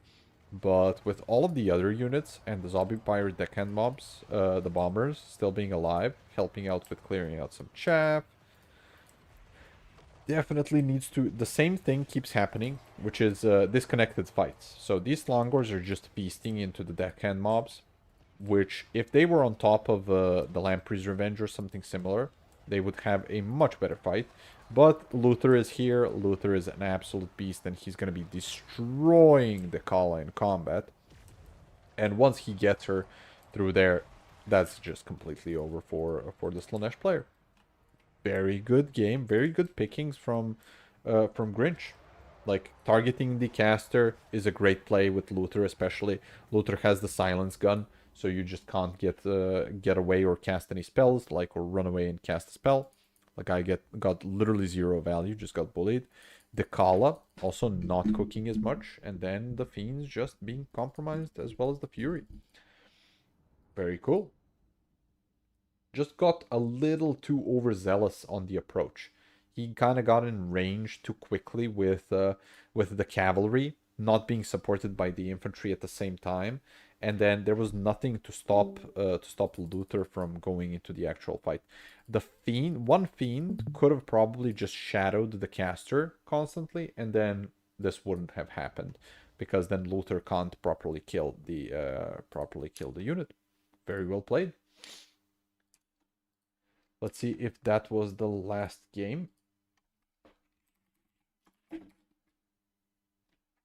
Thank you to Killian for chilling with me. That was... he had to unfortunately go. Let me just double check if that was the other round that had to be played.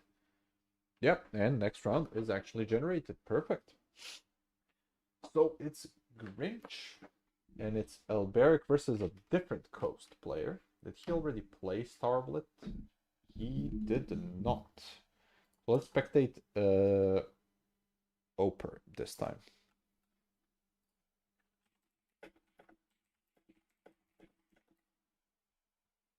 Is that Leyen Ang? I'll say Ang versus Oper Wood Elves is going to be the next matchup.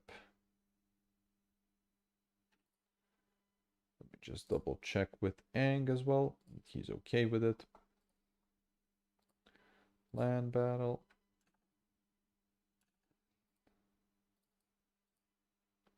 Four, 3, 2, 1. Oh no. Open.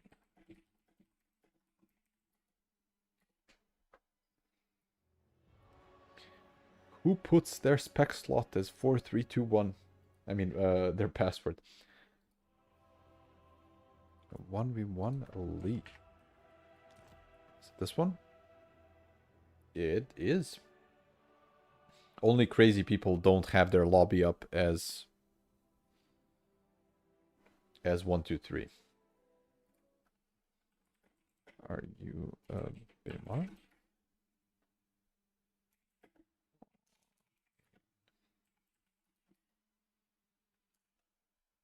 There's no way another person has 4, 3, 2, 1. Right? Right? But yeah, Bird, unfortunately, no. It is not the Battle Fleet. The Battle Fleet Gothic. This game is an RPG.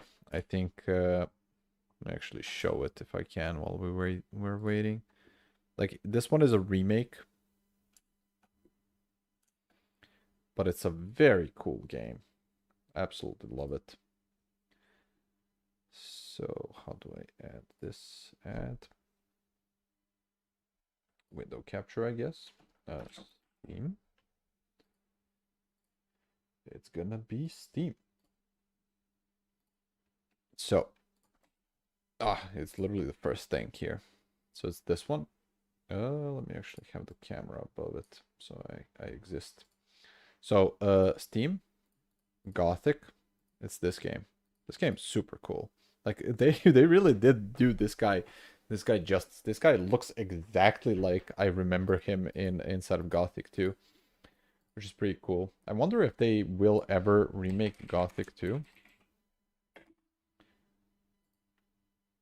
Because it's really cool game. Like, look at this. This is epic graphics in what, 2005? This is like Warcraft, World of Warcraft era. Look at this. This is Giga Chad armor, man. Like, this is like a mercenary area. This is the militia area, and this is you at the monastery where you can actually become a mage, which is awesome. There were like 3 paths that you could do inside of the game, or 3 types of games that you could do there, or 3 paths through what you could focus on. And mercenary was like a combo of just shooting versus the mage was obviously magic, but magic was like super janky because the fighting is super janky in the game, and then the militia is just pure melee. But it was very cool. Like, you can get legendary armor if you kill a dragon, I believe, or something in the game. And at that point, that was the coolest fantasy that existed. We have a Khorne player? Nice. We have somehow managed to evade the Khorne player currently, up until now. So let's see what we got. This is a Waywatcher kite build. Double Deepwood Scouts, triple Waywatchers, all cavalry. Spellweaver of high magic. I don't know if you do this type of style into Khorne. You could probably do 2 types of styles into Khorne, honestly. You could do this, or you could also do just completely bait them into a melee matchup and just have 1 unit that or like 2 or 3 maybe, like just Deepwood Scouts that just shoot. But I would call a complete bluff here and go like max Wildwood Rangers and the other guys that are actually the Arani Spears or whatever they're called, and just completely go fight them in melee. Because you know that from the Khorne side, it's going to be just a bunch of shielded infantry that's probably going to be low quality. So you can just call a bluff. If you're confident enough, you can just call a bluff and then have complete melee Wood Elf mode.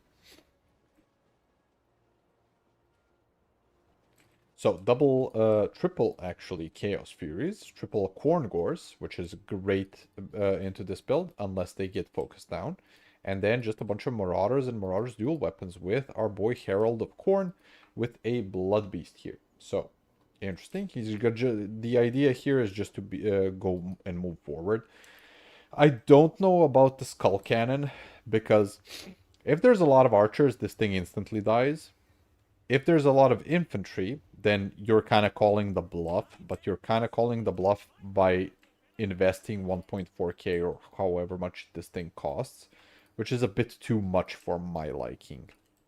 Like, if you're not 100% confident on this unit, and then not microing it for all of your money's worth in the entire game, this unit is going to lose you the game.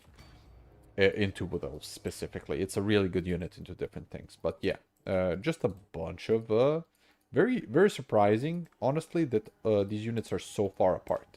You usually have them in squads of either 2 or 3, especially the Hawkeyes of Drakira should probably be to the front and to the middle here. And unfortunately didn't turn off Fire at Will. This is definitely a mistake. So he shows his hand by Bimern shows his hand by not having Fire at Will off, so he doesn't get the ambush onto just deleting one of the units here. Definitely at the start, at least, of the game, you should have Fire at Will off, and then just go into proper range and then focus down one of the units from your opponent easily. Also, having the Wild Riders in the front definitely should move them back just so you don't just get shot by the Skull Cannon. Thankfully, this thing is absolute garbage. So it just keeps shooting the hill and will probably massacre some of the units from the back over here if it shoots one more time. So let's see it kill some of its own units. Come on, fire it up. Pew pew.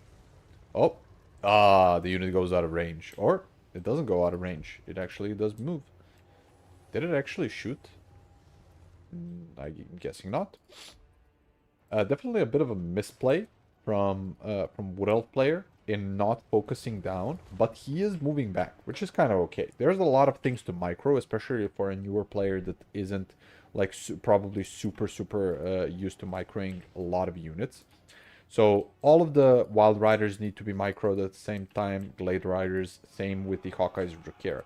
So I guess it's relatively okay if you're newer to keep Fire at Will on, but this is what is gonna happen. You're gonna have 35% block chance, and you're gonna be shooting into Marauders of Khorne, which is not cost effective. These guys do have a lot of ammo, but they don't have infinite ammo, which you still need to take care of. Very nice Tempest on catching 2 units of Furies to the side here, and if the Hawkeyes of Drakir just rip a shot into one of the Furies over here, they're just gonna instantly go into disintegration. There goes the Discouraged effect. They land, they're harried by Wild Riders, so they're gonna be destroyed. I can't see the white line on this map to save my life. Oh, there it is. Okay, so there's still a bunch of space for the Wood Elf player to go back into, and there is an overwhelming amount of Wild Riders too. These Furies technically not even go. There they go into disintegration, which is a bit unfortunate. Hellforge Bellowers also goes into melee, which I don't know about that. That can be a miss micro because these guys can just turn around and now focus it down because they're super accurate. But they might miss and kill some of their own Wild Riders potentially. So a bit of an occupying hazard over here from the Hellforged Bellowers in just blobbing up all of these Wild Riders, unfortunately. The Wood Elf player definitely is a huge advantage, but this is how it always goes when it comes to Wood Elf Kite, right? So as long as you have the overwhelming advantage, you're gonna get into the cookie. If you have enough infantry, you're eventually going to get into the cookie jar, depending on how your opponent kites.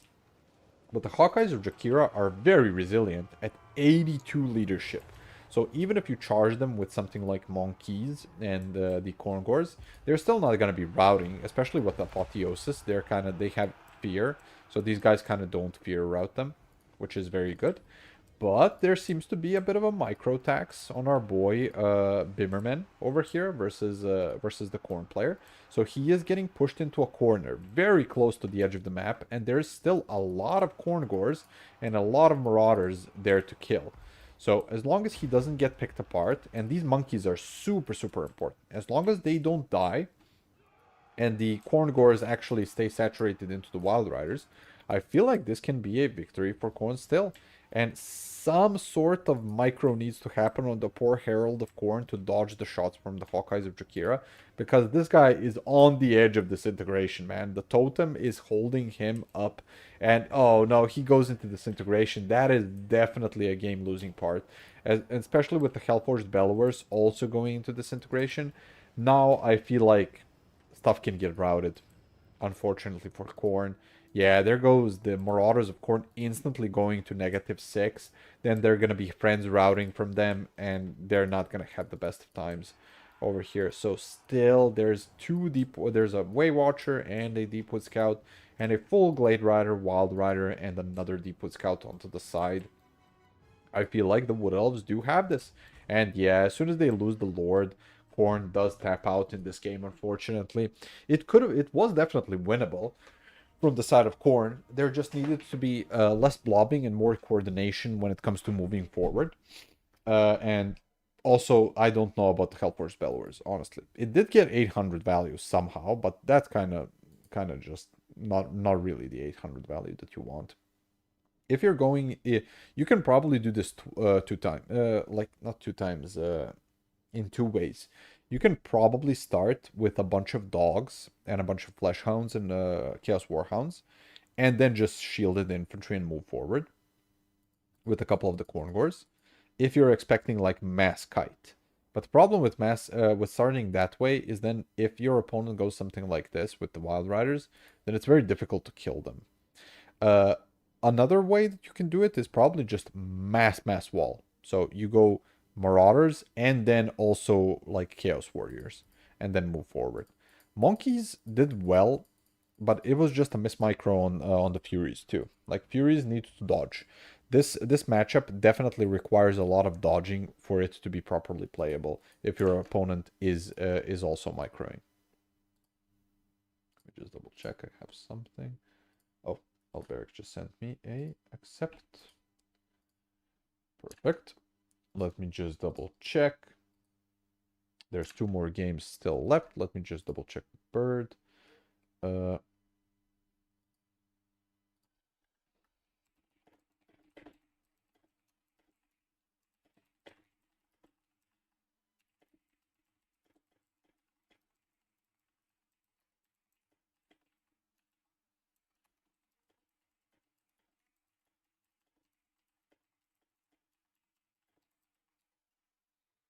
But we're going to probably just go through a couple of replays over here while we wait. So I'm going to figure out with Bird what we're going to do for the top 4. I don't know if it even makes sense to have a top 4 with 8 people left. But we probably can just host it just to be sure. Just to have you guys play a couple of more games.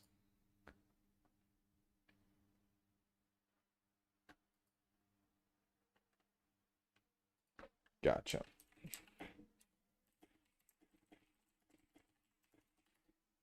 Definitely need to find the setting that worked this up. But we will definitely have a top 4 then.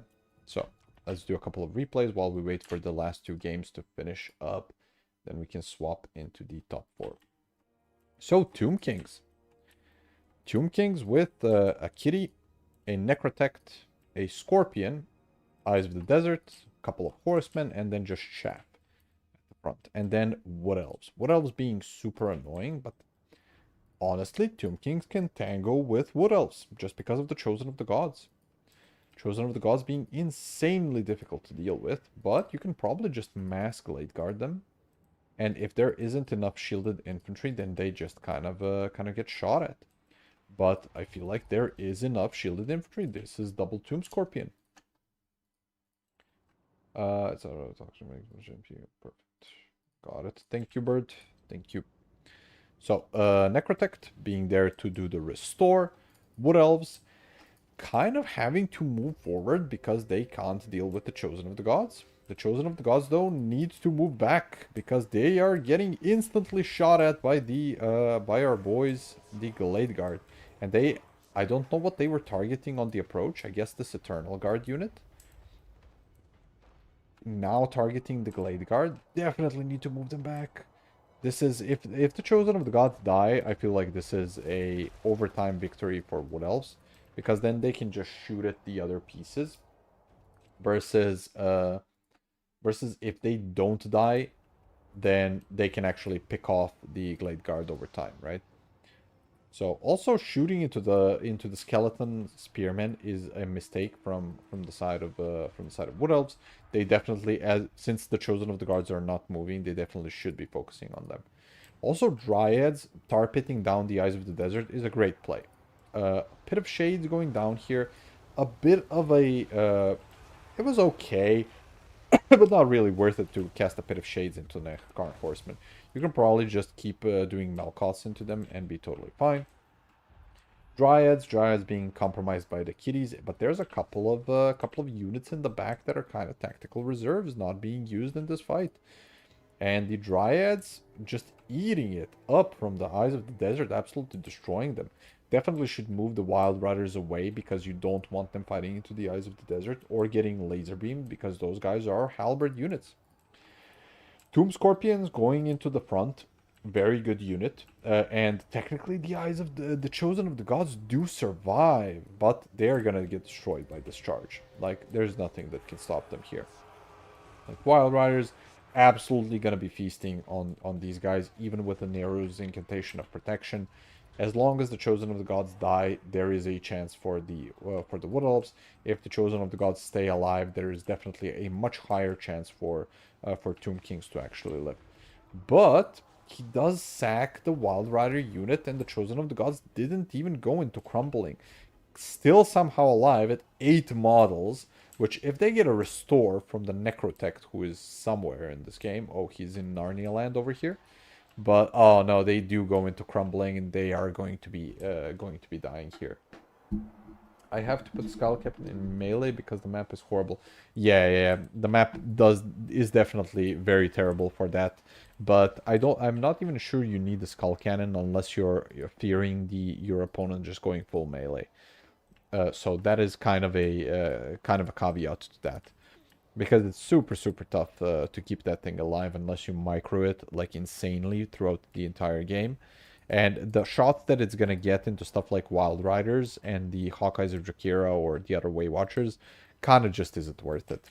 It's worth it to get 3 more shielded infantry potentially, and then just move forward with those because you have a higher chance to get into the cookie jar that way. Ushabti Summon does take down the Glade Guard. Very good, but they're probably going to be coming back because they didn't even break from this and they're just kind of running away. The Ushabti Summon is probably going to run out before they get to the edge of the map.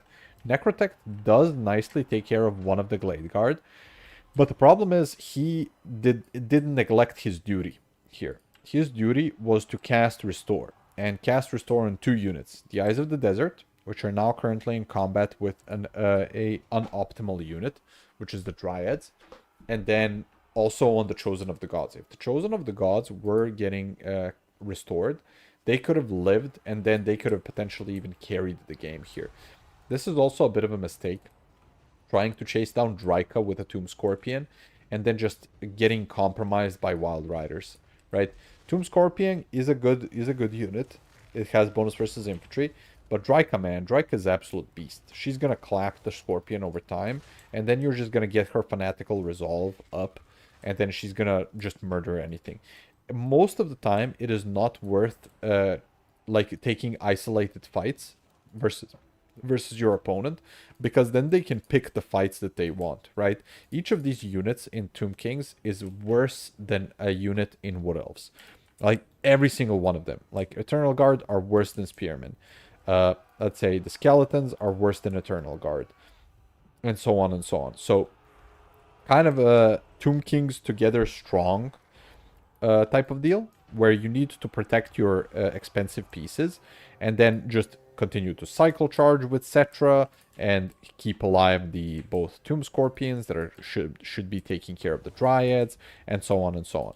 In this game, it was just a complete pick off from the side of the Wood Elves. The Tomb Kings had a nice engagement at the start, but they just split up too much. And then the Necrotect went off to Narnia land and support his proper pieces. The Eyes of the Desert were fighting Dryads for half of the game, and then the opponent just kept picking them off. And it's super annoying to kill Wood Elf units because of the high leadership that they have. They just keep coming back. And look at this. This is a unit with however many models that just comes back and keeps shooting at you. And that unit kind of gets like 300, 400 value in the end, and ends up carrying the game for you. So, very good plays from our boy. How is he called? CB Merkrotok versus Nipper. There. Khorne versus Vampire Coast. Interesting. We're gonna be looking at the newer replays as well. Let me just double check if the bracket is up for the semifinals. Still one game left to be played, so perfect. We can do at least one more game while we're waiting for this. Or did they just report? They did not report. Okay, perfect. One more game. And it's a classic box. So it's very similar to what we saw in the previous game. This is Grinch, right? I can't see the players' names, which I forgot about. So let me just double check. Fix the camera. But this is seemingly very similar to the box that we just saw from the other game versus Slanesh, which is very similar. There's Max Monkey. This is quite the army. Max Monkey, Max Fury. Very good picks. All of these are good picks. And then Shielded Infantry along with Skull Taker. Probably you can get away with Herald, honestly. Because as you can see, you're getting shot at by carronades. I don't think you go double carronade in this game. Like, it's too much, man. You're wasting 1.5k on the approach. Technically, in this game, it does pay off because you did get like 80% HP from Skull Taker, who's kind of not dodging. This is a massive miss micro from having Skull Taker just eat so many shots, man. He should be like at 80% HP during this game, but even before the actual engagement starts, he just goes into disintegration and actually dies. Wow. That is a very big misplay from the side of our Corn player.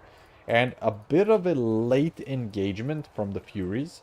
Furies should be landing just a tiny bit before your main infantry engages, because that forces your handguns to actually turn around and not shoot at your front line, and then the monkeys can get through the main line and actually compromise everything. Because look at this now. You just engaged, all of your Furies are disintegrating instantly, and you didn't shut down the approach. So you gave your opponent the best version, yeah, instant what is it called, resignation from the Corn player there. Losing Lord instantly, then that also makes your Fury charge worse because all of them have minus 16 from the Lord loss penalty, and then they can easily go into disintegration. You gave enough time for your opponent to turn around the handguns and actually get them into position to shoot at the Furies. Also, if your opponent just turns the handguns, just change the direction of the Furies that are coming in. Like, there's no reason for you to give your opponent the proper way to go into there. A lot of Archer Cavalry. Do you think it will work on that case? I thought that he would bring a lot of Archer Cav, like the Sisters of Thorn. If it's the Sisters of Thorn, can you win? How do you win against the Sisters of Thorn? Probably have to. If you go mass infantry versus the Sisters of Thorn, they still have the shields, right? So you just kind of waste their ammo. But the problem is that they have 40% fizz res. So that is kind of difficult to do. But still, Skull Cannon doesn't really do that much into the Sisters of Thorn, and it's still very difficult to micro to actually dodge. Because if you ever use the Skull Cannon, you know it's kind of janky when you kind of try to right click with it. It has like a slow turn speed. So with the slow turn speed, you still probably want something else. I think you still want something else.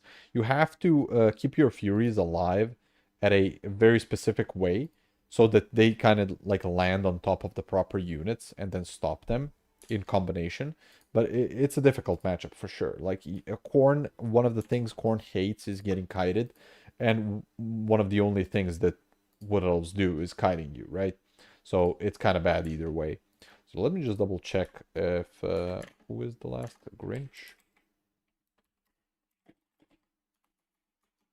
At Grinch, online game complete.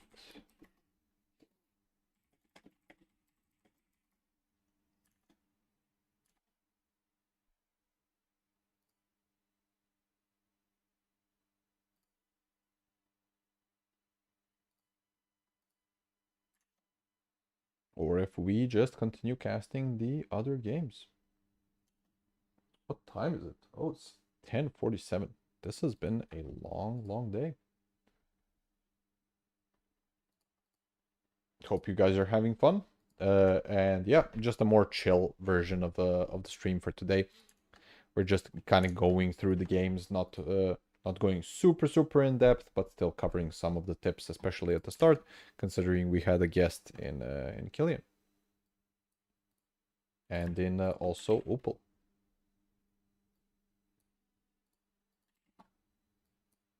I got 2 more replays. I got a couple more we can get.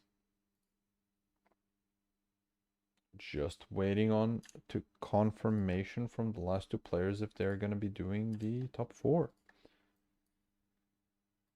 at MRK.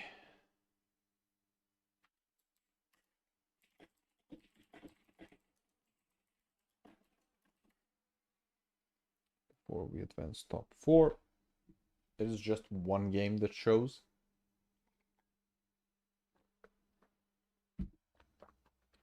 Right now is incomplete. So just making sure everything is going good. I guess they're still in game. Just gonna keep this open and then redo 1 more replay while we wait.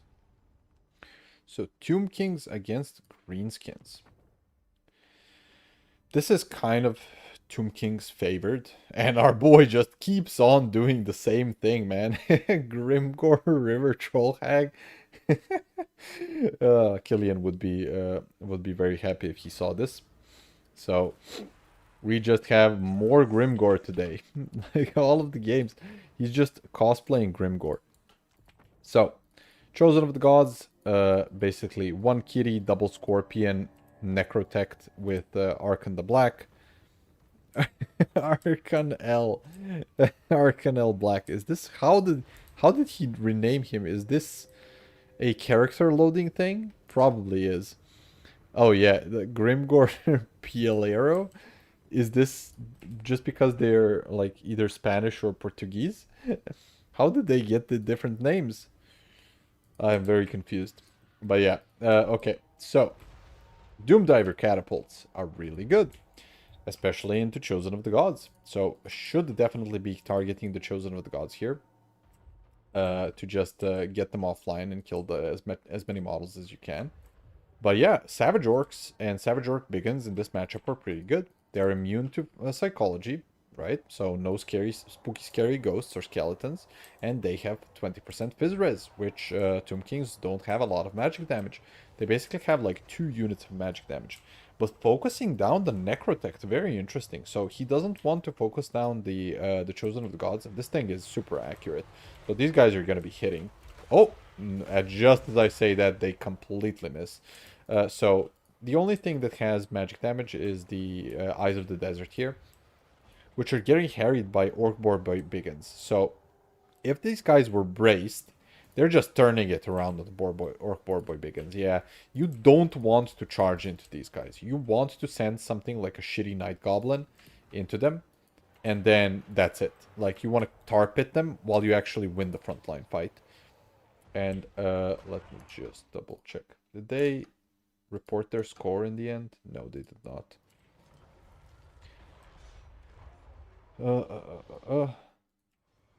Yeah, okay, back to the game. So, Sphinx, Archon, and Double Scorpion against, again, Grimgore and some Biggins. Grimgore and some Biggins just absolutely getting destroyed by the Sphinx. This is too wide of a line. These Biggins need to immediately book it into this fight and start assisting, because otherwise the Sphinx is going to destroy Grimgore and the other units. Same thing with these Savage Orcs. So thankfully, all of the Savage Orcs are winning their own duels and then being able to support. But you must not lose Grimgore. Like, you need to go... you need to immediately resaturate and help out Grimgore, because Greenskins is a very low leadership faction that can get just about destroyed over time. Okay. Please report score.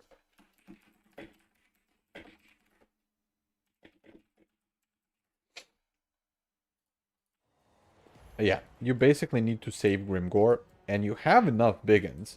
All of these biggins can just go onto the fight over here and start destroying. Like, just saturating and helping out poor Grimgore to not die, because he is your win condition. This is also a very nice play with having the Savage Orc Boar Biggins. Savage Orc Biggins just saturate into the Eyes of the Desert. They're literally there to destroy the Eyes of the Desert, so that is a great play there. Probably should have not charged the Orc Boar Boy Biggins into your opponent, so that you kind of don't waste them. And you could have had those 2 units of Orc Boar Boy Biggins help kill the Sphinx and the do Shabti summon, as well as the Tomb Scorpion, and also probably even the Chosen of the Gods, right? So let me just double check that these guys reported. Let me just pause this for a second, 1 sec, while we do some adminning. Can you please report?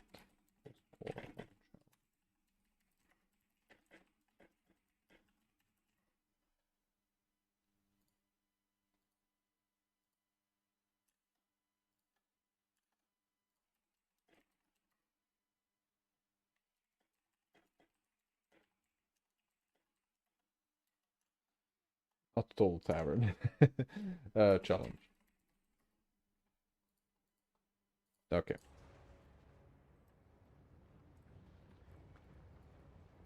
But yeah, this looks like a complete blowout. Now all of the, as long as Grimoire doesn't die, right? All of the Orc Boar Boy Biggins are just gonna be saturated into the Sphinx. And then the other Shabti are gonna get chased down by some shitty unit for the entire game, right? So as long as the Sphinx just stays in a fight, which, look at that, instantly killed when it's surrounded. Shabti are just going to be chased down for the entire game.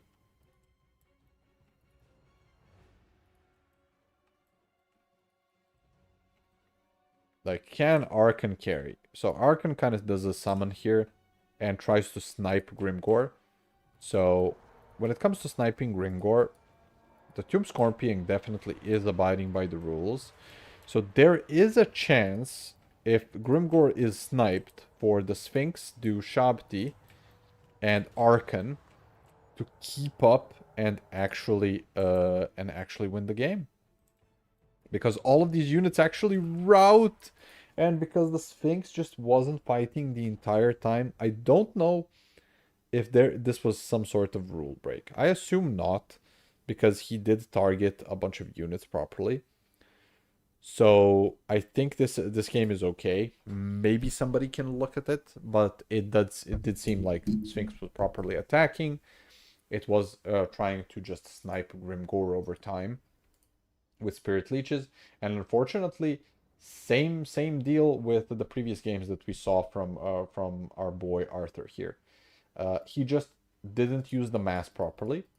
And then because the mass was misused and charged into the unit that is anti-mass, which are the Eyes of the Desert, the Sphinx just had its free reign over everything and kind of won the game. If one of these Orc Boar Boy Biggins just went into the Chosen of the Gods for the entire game, or 2 of them just chased down the Chosen of the Gods for the entire game, and this guy, the Doom Diver Catapult, just focused one of these 3 units, except the Necrotect, I feel like there was a chance. Also, Grimgore taking just a bunch of damage for no reason at the start, without being properly supported, definitely led to the downfall of our boy, unfortunately. So, is it 4, 3, 2, 1 or something? So it's Grinch. And it is, who is the top 4? Let me just double check. Final stage. Actually, this is not a top 4 play. So, tourney, 1, 2, 3. Let's check out the top 4. So this is Nipper. Nipper is the player of Tomb Kings that we just saw. So awesome. Very much looking forward to seeing the improvement, because he basically did a very, very good, like, take back Focus Lord. He knows he's going to route them. When he routes them, he knows he has Terror. There's no mass left on the field. He knows he can just continue cycle charging and like still abiding by the charge rules and still winning. So very good to see. Oh, I missed a couple of messages. Let me see. I was just too busy with admin stuff. So, blah, blah, blah. Skull Cannon, you can check out Tomb Kings versus Wood Elves game in round one. That was a decent game. Okay, I'll definitely... I think I looked at all of the round one games, though. I'll double check if I did that one, though. It's language of the person who saved the replay. Sometimes you see it on the rest of the army. Yeah, that's pretty funny. Interesting. Yeah, I've never seen that before either. So that was quite funny to see. So let's see our boy the Nipper work against who is his opponent. It's our boy CB Grinch. So this is gonna be Tomb Kings into Vampire Coast. And we have seen Vampire Coast, like Grinch has been really good with the box play that he's been doing so far, and was just properly dealing with the opponent's charge. But to be fair, boxes are easier when you're a newer player. It's much easier to play a box where you're not moving at all versus breaking a box. Because breaking a box requires far more micro, than just being in the box. Like boxes can sometimes just you're like, okay, my hands are off of the keyboard, and everything is kind of shooting. The map is kind of okay. The game isn't as janky as it could be, and somehow it just works out. And you like click a couple of units that you have, like the Lamprey's Revenge or something, and then you kind of win the game. Like. That can sometimes happen, or I'd say even like 30% of the time that can happen. And it's much more difficult to properly coordinate your infantry arriving at the same time that your cavalry arrives, at the same time that your furies arrived, at the same time that your lord should be dodging on the approach, at the same time of your spells being properly cast to compromise the box. Because like breaking a box is really an art form, and you learn this art form when you're facing dwarves a lot, because dwarves are the ultimate box faction, and I assume inside of what is it called, land battle, that is much more important, especially because you immediately get all of the units that you're going to be using, right? In domination, sometimes you can start off with like 8 units or 10 units or 12 units and then build up over time, and you're like not immediately pressed for just having a bunch of units that you immediately have to micro. Versus in land battle, you get what you get and then you go forward and that's it. So can probably be a bit more difficult, and there's no reinforcements, right? You can't like magically summon out the perfect unit. What you start out with is what you get. So you definitely, if you're expecting a box from your opponent, which I assume most of the time in Vampire Coast, you're going to be facing a box, right? So definitely needs to be coordinated properly. And that's much easier said than done. So let me just double check if something is going on here. Nipper versus Grinch. Grinch sent him a message, but neither of them are kind of joining the game. So 1, 2. So let's see.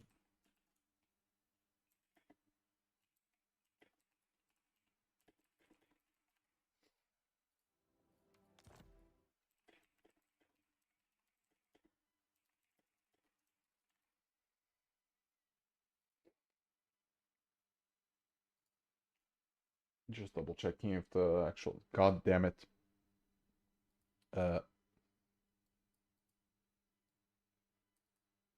there we go.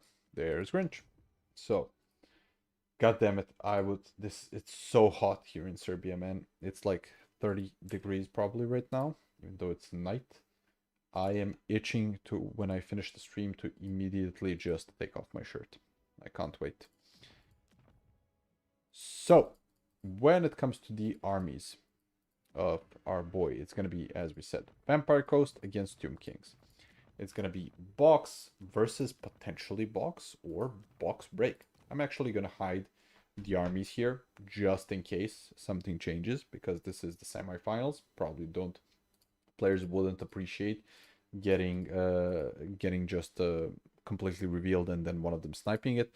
But usually in domination, this is one of the worst matchups that exists. This is one of the worst matchups that exists for Vampire Coast. This is like probably their worst matchup, because horsemen exist. And what does Undead hate? Undead hates something that can't rout, something that is immune to fear, and that just goes into crumbling very slowly. And Tomb Kings have infinity amounts of horsemen. So what you absolutely hate is them shitting out a bunch of horsemen mid-game once the fighting is once the shooting is kind of over. And yeah, you also, with Tomb Kings, the problem with for Vampire Coast with Tomb Kings is you can just build up and then summon in the Ushabti. And Ushabti is the ultimate anti-artillery that exists in the game, because they can just poof on top of your artillery, and then you can say just goodbye to your artillery. So those two things make Tomb Kings the most annoying unit, the most annoying faction to face Vampire Coast, just because you can't deal with the horsemen. You don't have proper mass in Vampire Coast. There's very little mass that can take care of stuff that they can take care of like horsemen. And then the Ushabti are just a nail in the coffin of everything. I don't know. I know you can't build up, but you still have those two tools, right? So you can technically just sack two skeleton horsemen into your opponent's backfield potentially. They're going to go into crumbling, so they're not going to instantly die. If you properly do this around, so you just sack two horsemen for half of your army, half of your opponent's shooting line. And then you just summon in your Ushabti, and your Ushabti take care of the other shooting. And then your silver shielded infantry continue moving forward. So you still have all of the skeletons, either spearmen or the normal warriors.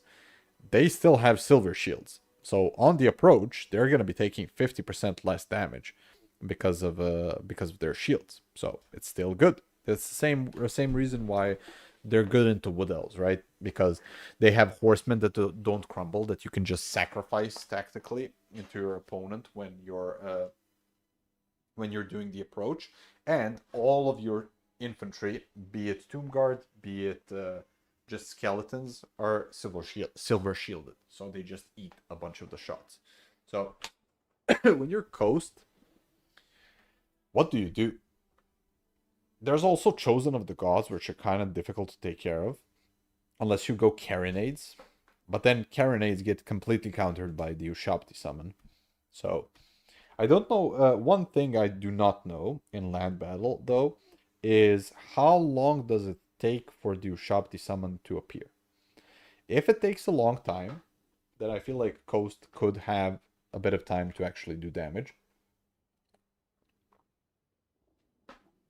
But if it's relatively quick to build up, then I think like Coast is just screwed.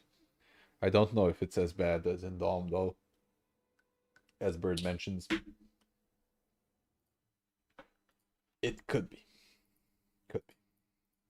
I guess we'll find out, depending on how the hive mind of CB works today, because I don't know. And CB definitely has a lobby up with a couple of players in there trying to help out Grinch, as does every clan, I would assume. So if you're also wanting to have some people help you out, definitely look into joining RTK or any of the other clans that also do this. I will just mention that RTK mostly does play domination compared to conquest or land battle. So yeah, just keep that in mind. There are definitely land battle players in our clan, but there's far fewer of them than when it comes to Dom. Dom is also a very good game mode. Like, you would enjoy if you're playing one. I don't see why you wouldn't play or at least try out the other two. Which we also do have a new player tournament for that too. So if you're interested, definitely check that out. Also, I completely forgot. Also, remember to like and subscribe to the actual channel.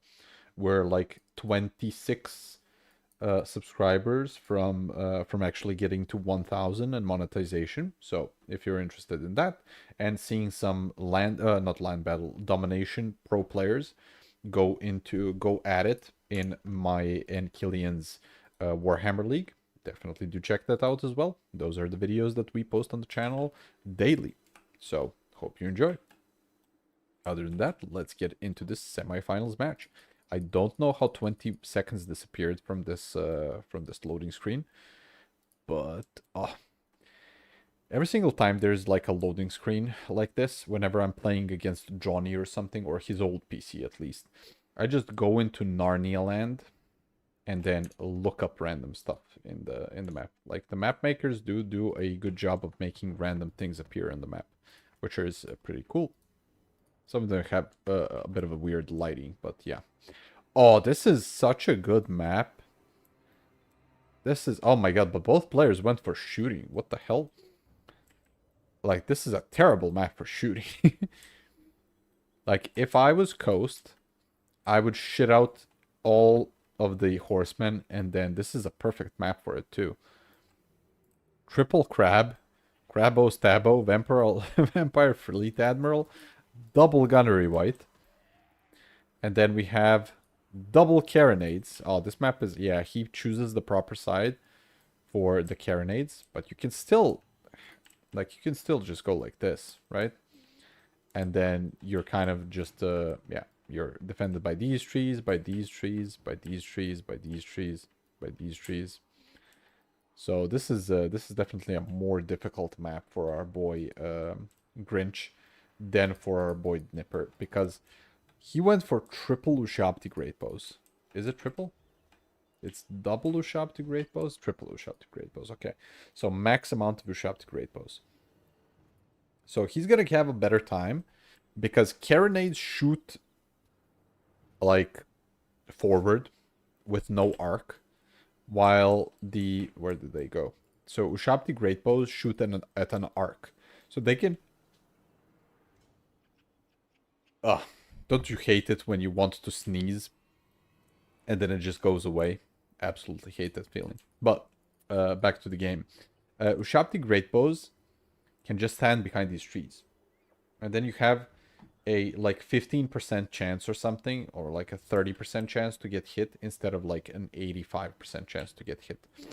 So as long as he uses the trees properly, he definitely can make more use of the shooting than his opponent. Because the carronades, this is just a terrible map for carronades. Look at this. This is also like kind of a hill. He does take the best angle of it, but look at this. Like, half of the range of the carronade is obstructed by the trees here on the approach.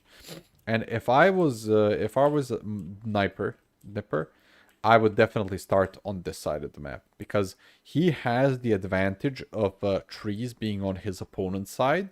So he has the ability to move forward more than and then be compromised by like an open area right here.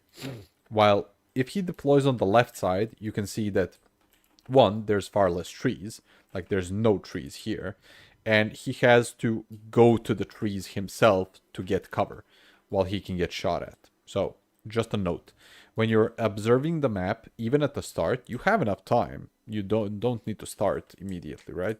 So I would definitely deploy as far away to this side and then use the trees to just go at a different type of angle. Because again, he has the arcing shooting, his opponent has just line shooting. So it's much more difficult for him to take care of it. But let's see how this goes. There's, again, a lot of handguns, which is nice. But handguns, they're gonna insta-die to Shabti, as long as they're properly microed. So here we go. Game starts.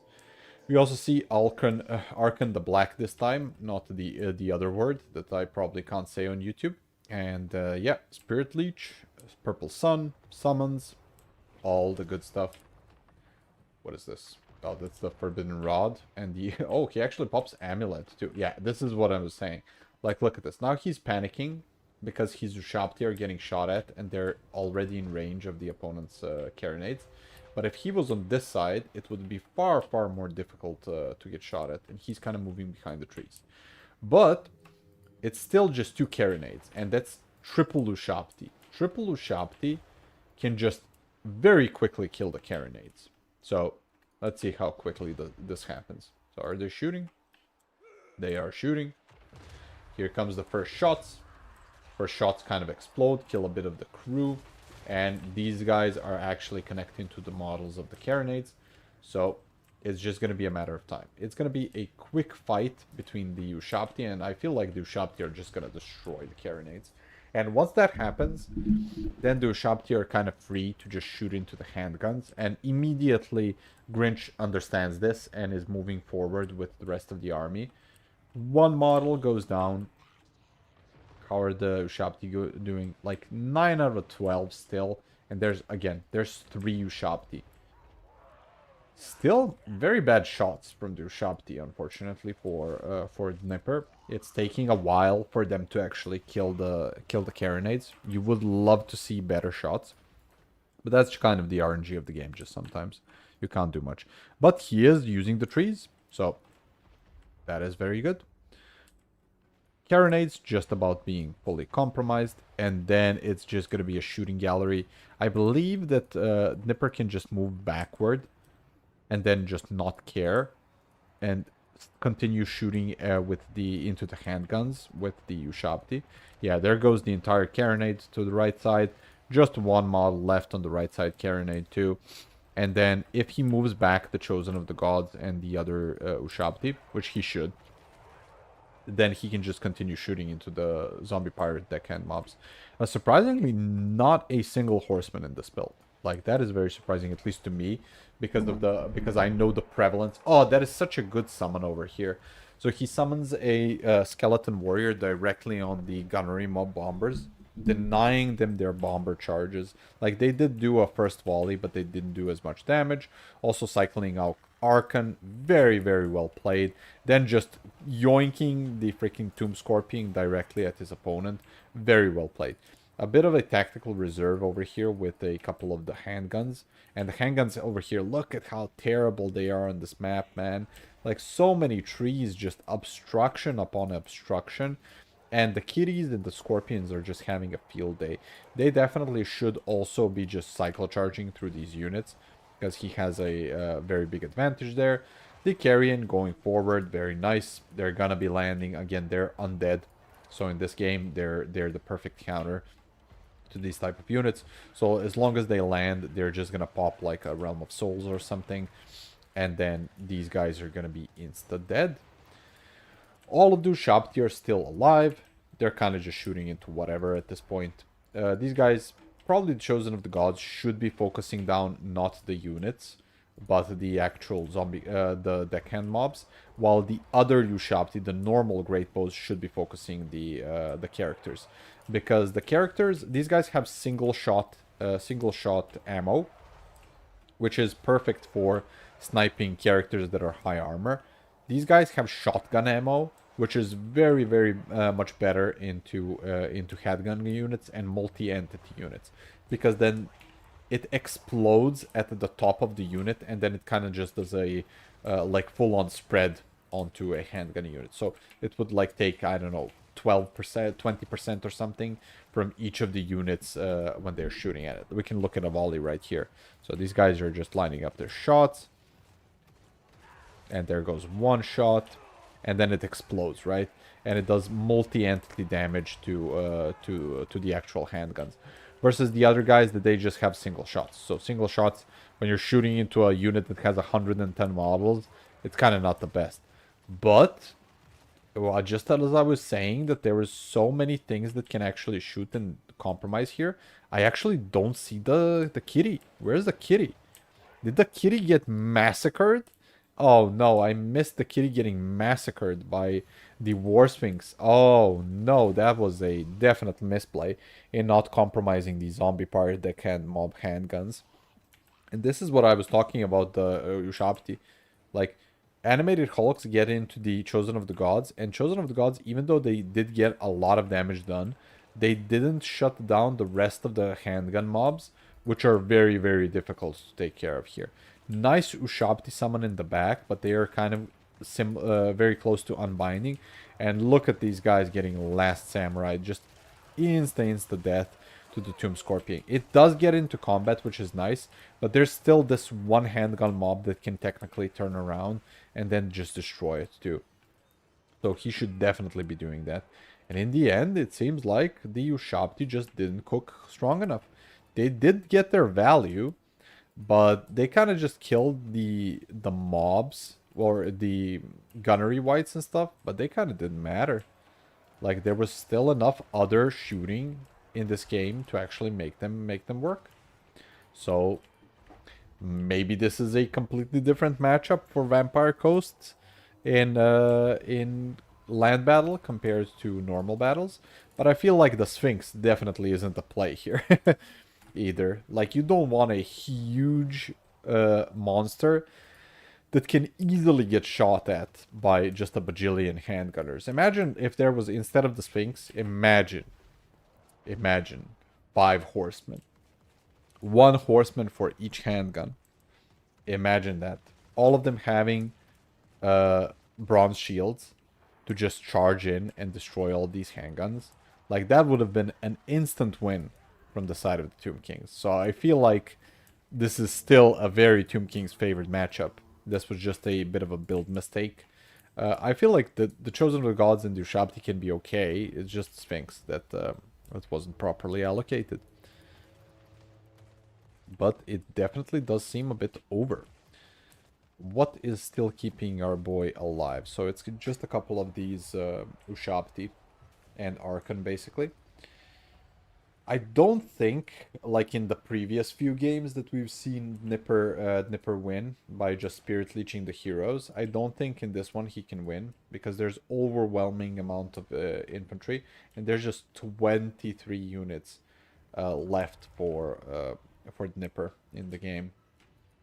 So something is eventually going to be caught, like you can see here with the animated Hulks. Very nice summon of skeletons on top of the animated Hulks, but the Ushabti are just gonna be dead either way because they're in crumbling mode. Unfortunately, loses the gunnery white. Maybe there is a chance. Like, both of these handguns, or 3 of these handguns, are gonna go down. There's still 2 handguns versus 1 Ushabti. Can it be salvaged?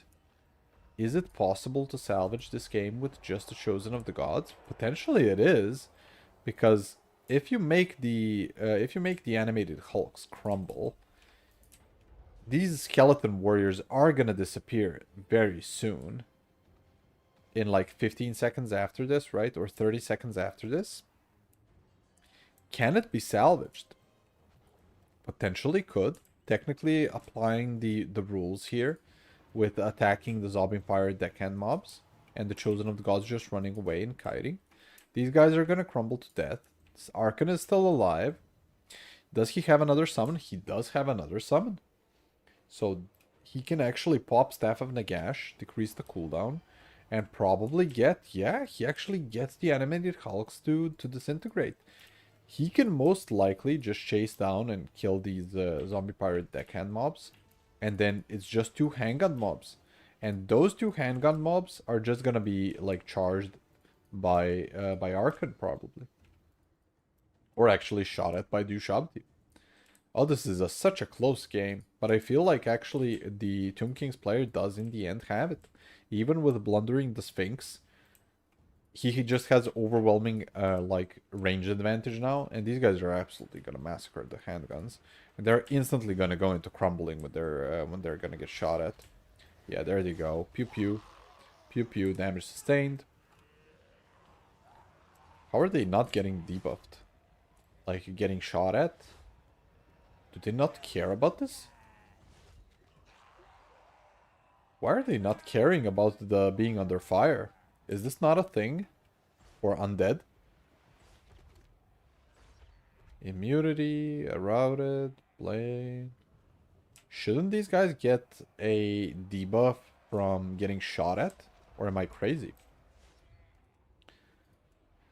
I don't know if this is obeying the rules though. Like, I think he needs to be moving forward with, or at least he can't be running away, I think, at this point with the Chosen of the Gods. I think this is technically a rule break to reposition in this way. Or he needs to, yeah, he needs to be charging in or moving in with Dushabti to not technically rule break, right? Because he can't just keep kiting away. But it is quite the victory for... Oh no, look at the handguns. The handguns are fully obstructed by this this random hut in the middle, and then they can't kill Arkan. Arkan pops the Staff of Nagash, and Ushabti are still Ushabti, man. They can get into melee combat.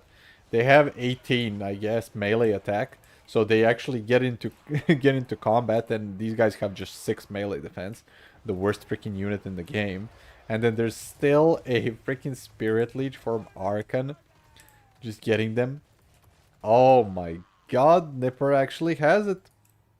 That is quite the game. Congratulations to Nipper for winning.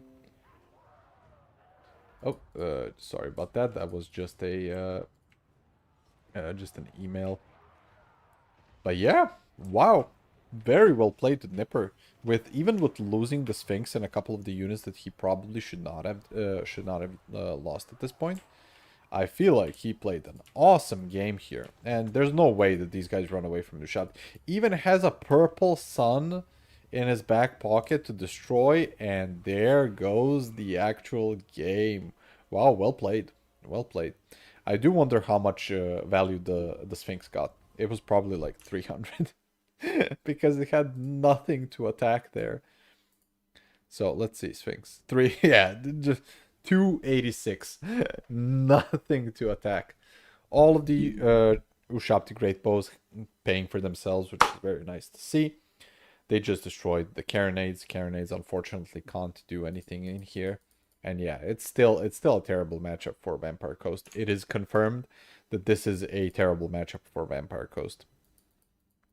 But yeah, you probably just don't bring the Sphinx. Drop the Sphinx, get four or five horsemen, and you're like totally fine in this matchup. Like there's no way that there's nothing that your opponent can do in that case.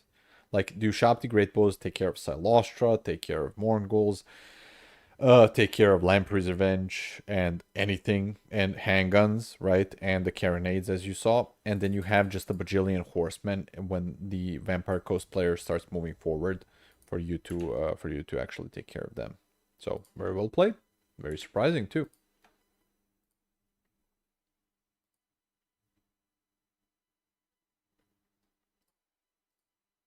Awesome stuff. Let me actually see if the other game finished. So this was Nipper. I'll actually report the score for you so that it auto advances, right? It was Nipper who won, yes.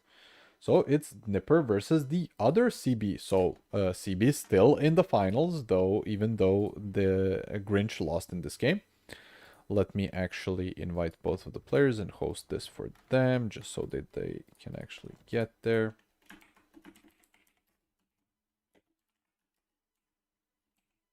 Oh my god, how do you spell this guy's name? M-R-K. There we go.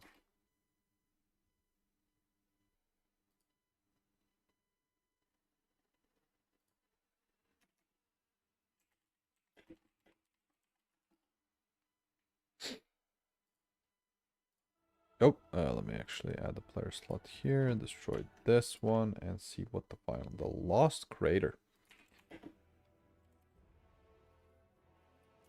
Nehekaran Desert. Oh, I remember seeing Sipa do like double Iron Blaster or something on this map. Interesting map. What do you do as coast here? Do you think just armor spam? A few ranged units to keep the SCs at bay?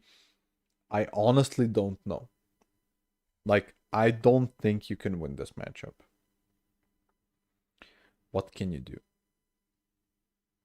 Like, so you need something to kill the Ushabti, which carronades are the only thing that can kill the Ushabti. Because you're not fast enough with any other unit to kill the Ushabti.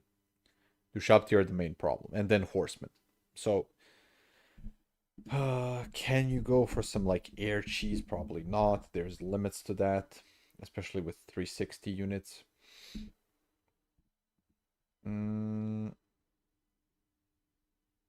Jesus Christ, instant instant ready up from CB here. Can you go anything better? I assume not.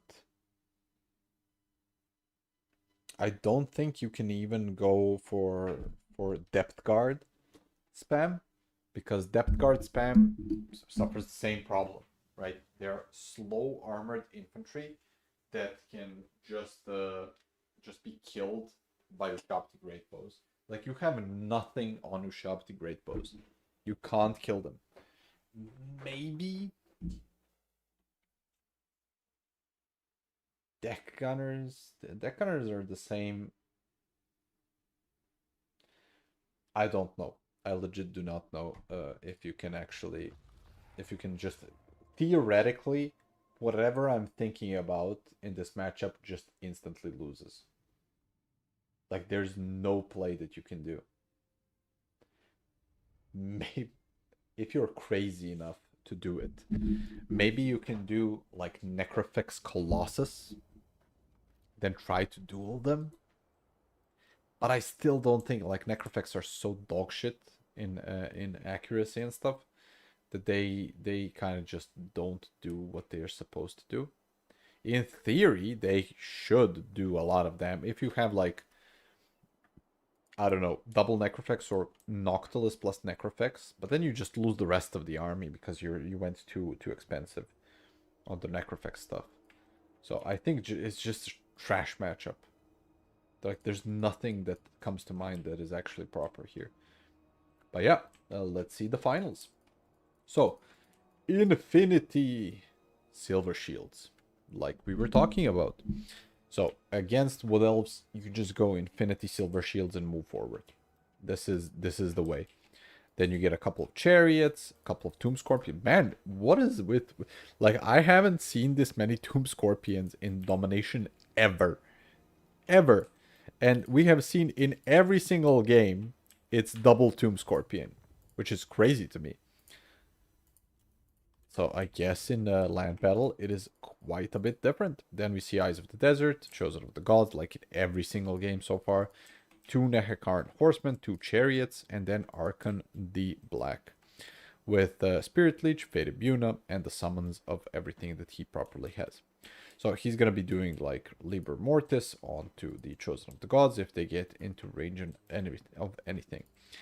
And then for our boy CB, he just goes the same build. Which is massive amounts of Dryads. And then Eternal Guard along with Glade Riders. Glade Guard, pardon, not Glade Riders.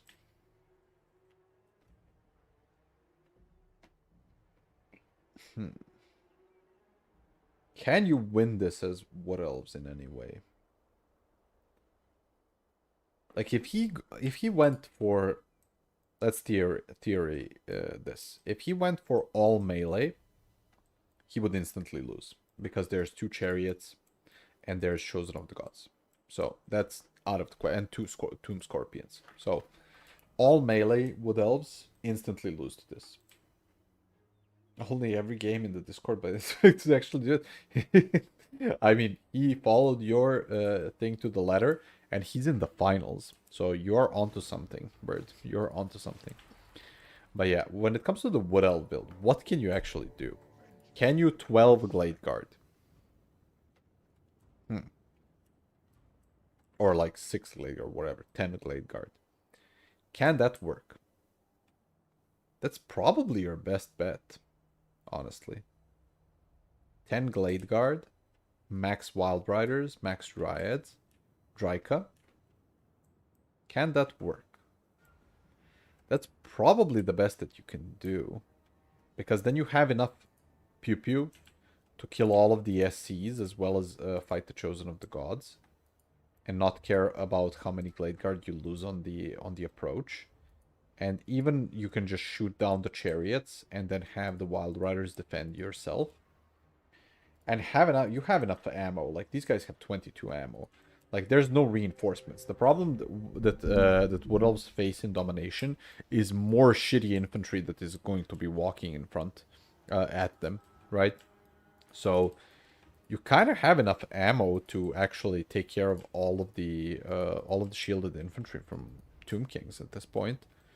So maybe 10 Glade Guard, couple of Dryads is the play. This is definitely a mistake though, engaging to the side here, then getting tar pitted by Skeleton Spearmen and Hekaran Horsemen. I know he wants to get in there to shut down the Chosen of the Gods, but it is a bit overzealous. Especially the rest of the Glade Guard are kind of just chilling, shooting into armored infantry.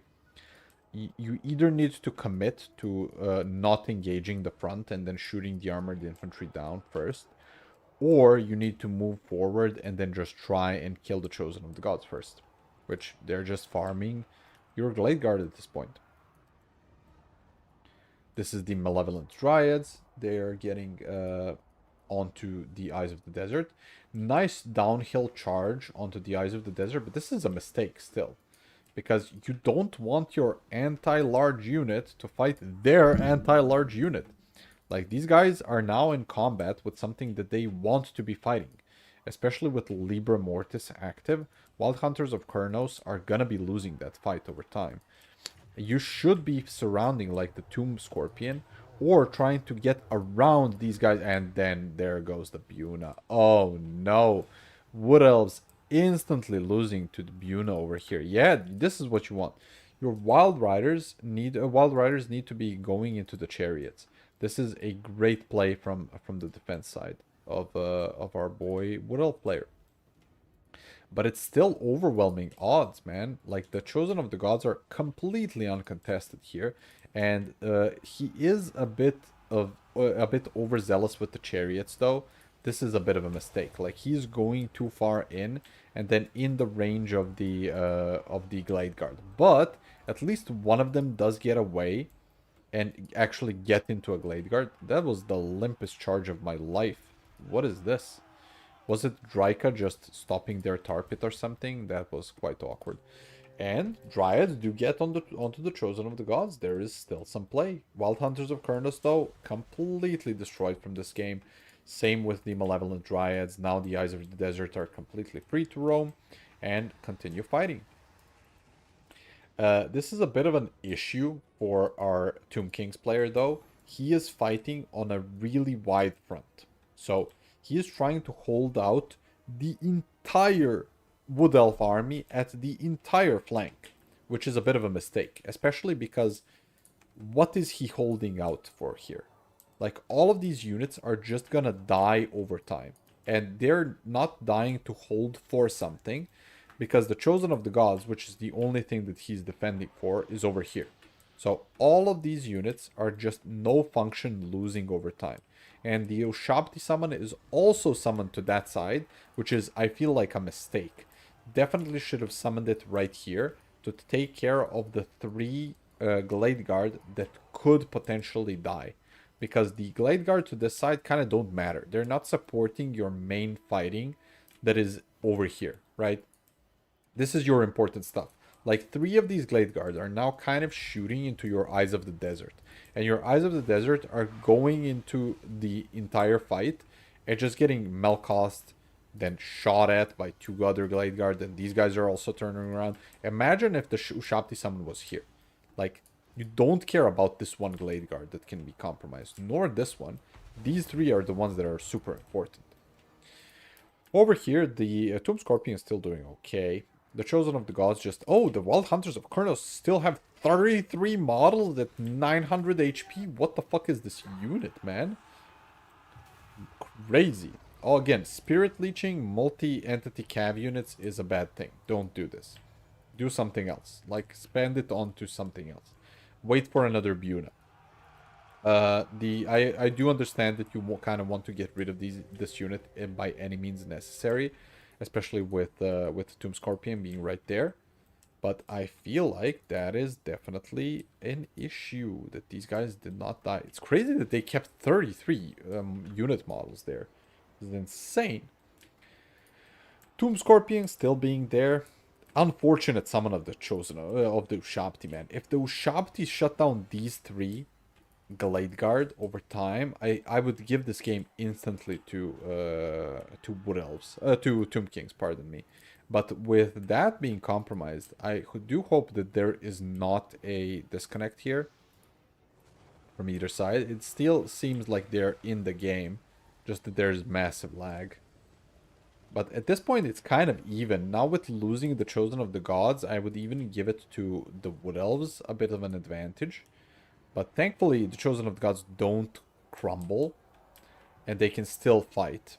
Oh no, CB does drop. He does drop. This game state was very, very tough to judge. Let's check it out, though. So there were still 2 Tomb Scorpions. The Chosen of the Gods were at full models. These guys were just about dead. Archon was still alive with like 3 summons. And there was a bunch of infantry still not fully crumbled. But there were a lot of Glade Guard too. Let me just double check with the players. Because this was a very even game. I don't think either side had the advantage fully. Maybe just because Draika is such a raid boss, I would potentially say that, and like the Ushabti summon was definitely a misplay. If the Ushabti summon was different, I would still probably give it simply because of the Ushabti summon and the Draika being alive and the 3 Glade Guard being alive. I would still honestly give it to Wood Elf. It was very even, true. Should we play a rematch? I don't think you guys play a rematch, but I am going to also... What do you guys think? So, let me think on this. Let me recheck the state of the game. Let me do the replay.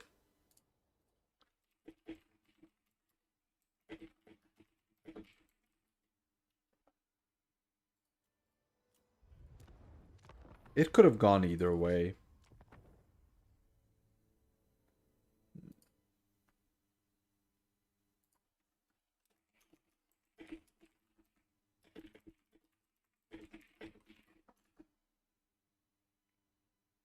Let me also double check. Archon still had skeletons. This is true, but can he kill Draika?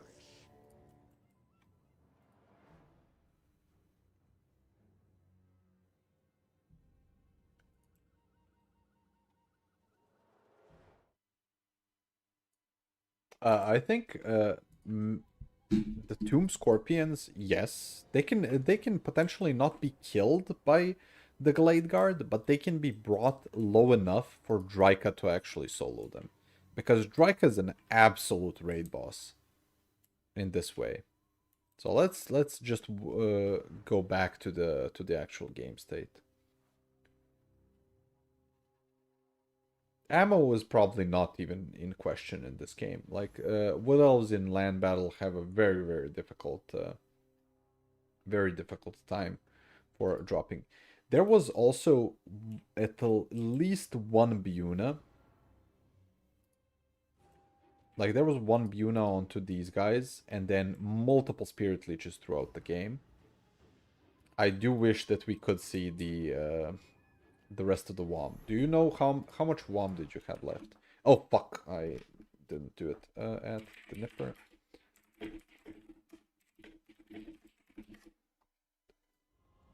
fuck me. I did this too fast.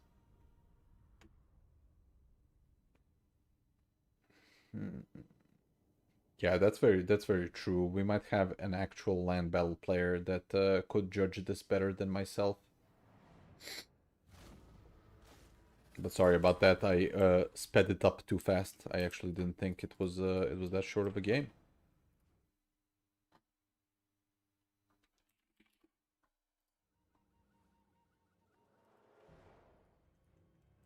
So let's track the magic actually. From so this was the Buna. Like over here.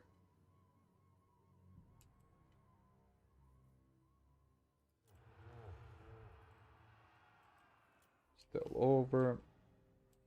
He goes back. Pew pew pew pew. Chosen of the Gods running forward, running backward. Still being okay. When the Eyes of the Desert get like right here is when I'm gonna pause, because I remember the game state being very close to the finish there. Like them getting shot at. Okay, a bit more I think. Okay, so somewhere around here it crashed. So let's see.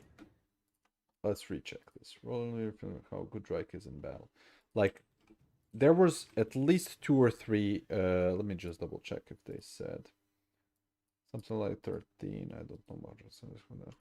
Not your fault. No worries.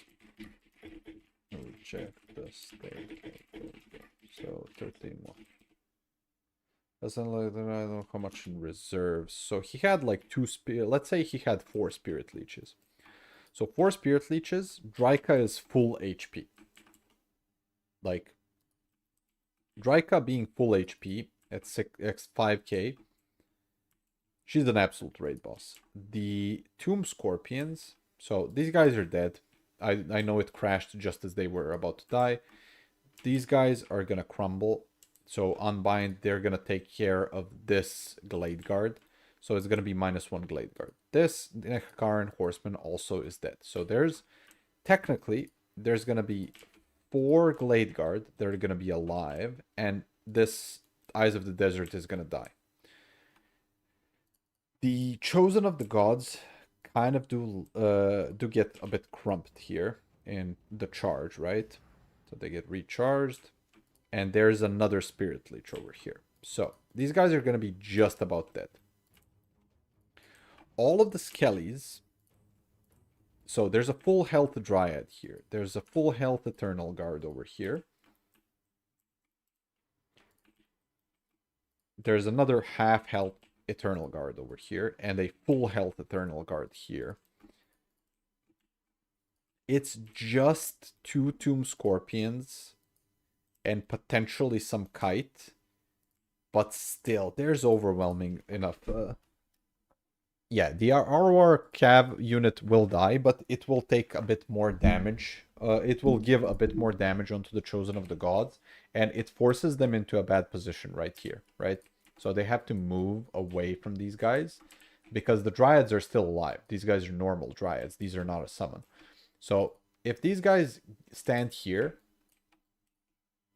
5 or 4 Glade Guard units can just shoot them. And these guys are also dead.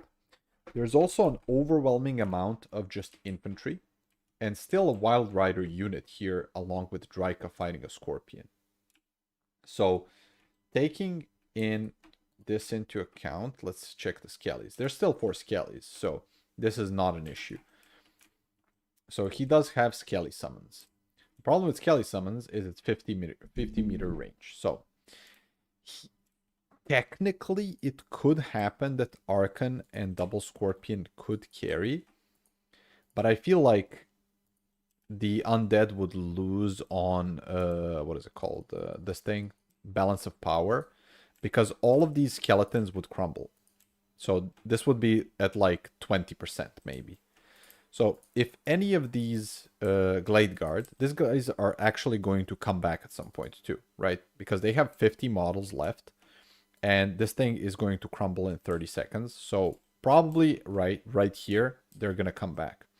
I feel like I would give it to the Wood Elves, honestly, here, because this is also one of the skeleton summons. So Archon is not gonna have another summon for a while, right? Yeah, this is one of the unbindings. So there's gonna be a lot of time for all of these Glade Guards to just continue shooting. And unfortunately, the Chosen of the Gods end up in a bad position. So this kind of becomes a Wood Elf victory. So I will call it as a Wood Elf victory. Very close Wood Elf victory. Just because of the overwhelming amount of the rest of the infantry. Like, look at this. There's so much other infantry as well as Draika, which is full HP. If Draika was like at 20% HP or something, this then and could be finished off by a couple of Spirit Leeches, then we could call it the other way. But unfortunately, I think this is, yeah, this is Wood Elves. I think he also gets here. These guys get very close to crumbling, but they don't. But there's still a couple of units here. So, actually, Jep, you can jump into...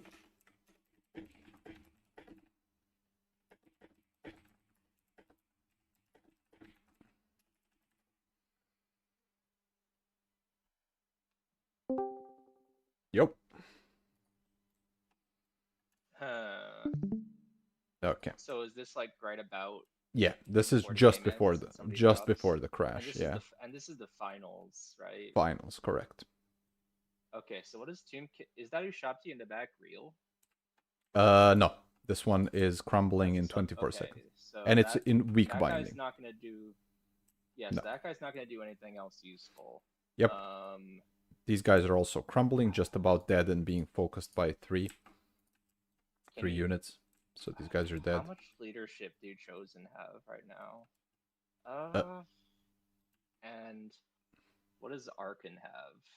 Archon has 4 summons, Right but now. he just used 1. Oh. So this guy is the summon, so he doesn't have the summon yet. So it's gonna be like 60 seconds more engaged in melee until he has another summon, right? How fast are Scorpions again? They're like 40, high 40s, or 50? 45. 45. But look at how many infantry there is. Yeah, it's gonna depend a bit on the execution, but I don't think they're Look gonna at- kill all the archers. Like, I think look- the archers are gonna kill enough stuff that. Oh yeah, and full health Draika, yeah. Full health Draika. Yeah, so like it depends on the execution, but I'm pretty sure if they just don't let Draika die, then Draika just kills everything, Exactly.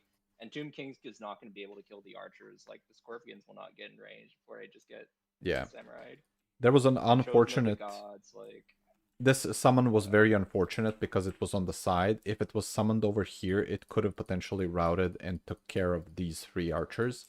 Then I would have potentially called it differently. But I would give it to Wood Elves as well. I guess let's put it this way, right? I think Wood Elves could lose it I think Wood Elves could lose it by like moderately misplaying. I think they could minorly misplay and still win it, but I would much rather be Wood Elves. I agree. So we call it. It is indeed unless you want them to Wood Elf. replay. Nah, it's getting very, very late here. It's like 12. I mean midnight. So Good. Perfect. CB. Let me just tag him. CB. In the finals. Play 2.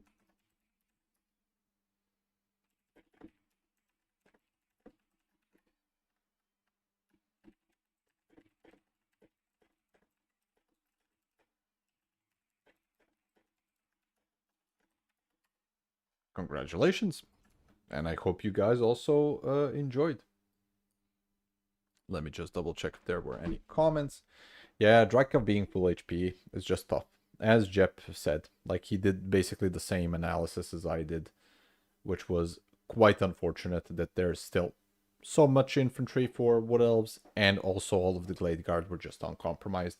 For the mini thing that definitely should have been done differently was the summon should have been in a different place, which could have potentially killed enough Glade Guard for us to swing that. So, thank you all for playing. Thank you everybody also for watching the games. We definitely did cover a bunch of replays too, which is very, very nice.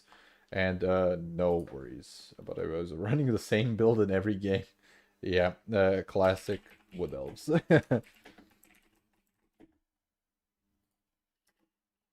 Classic Wood Elves freaking running the same freaking build in it every single game. And still winning the entire tournament. Yeah, they're just very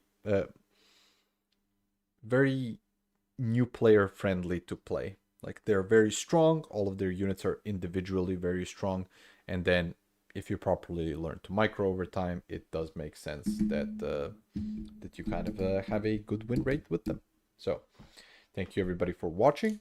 Also do remember to like, favorite, subscribe, all of the good jazz on YouTube and stuff. And yeah, if you have any questions or any comments, do check out my other videos when it comes to domination. I will try to at least once every 2 weeks, Human Boy and myself will be doing these what is it called, new player tournaments. So next week he will probably be the one streaming this tournament, and yeah, I'll probably be the week after him. So we're kind of just doing one by one when it comes to the new player land battle specifically tournaments. So yeah, hope you guys had a fun time, and I'll see you guys next time. Cheers.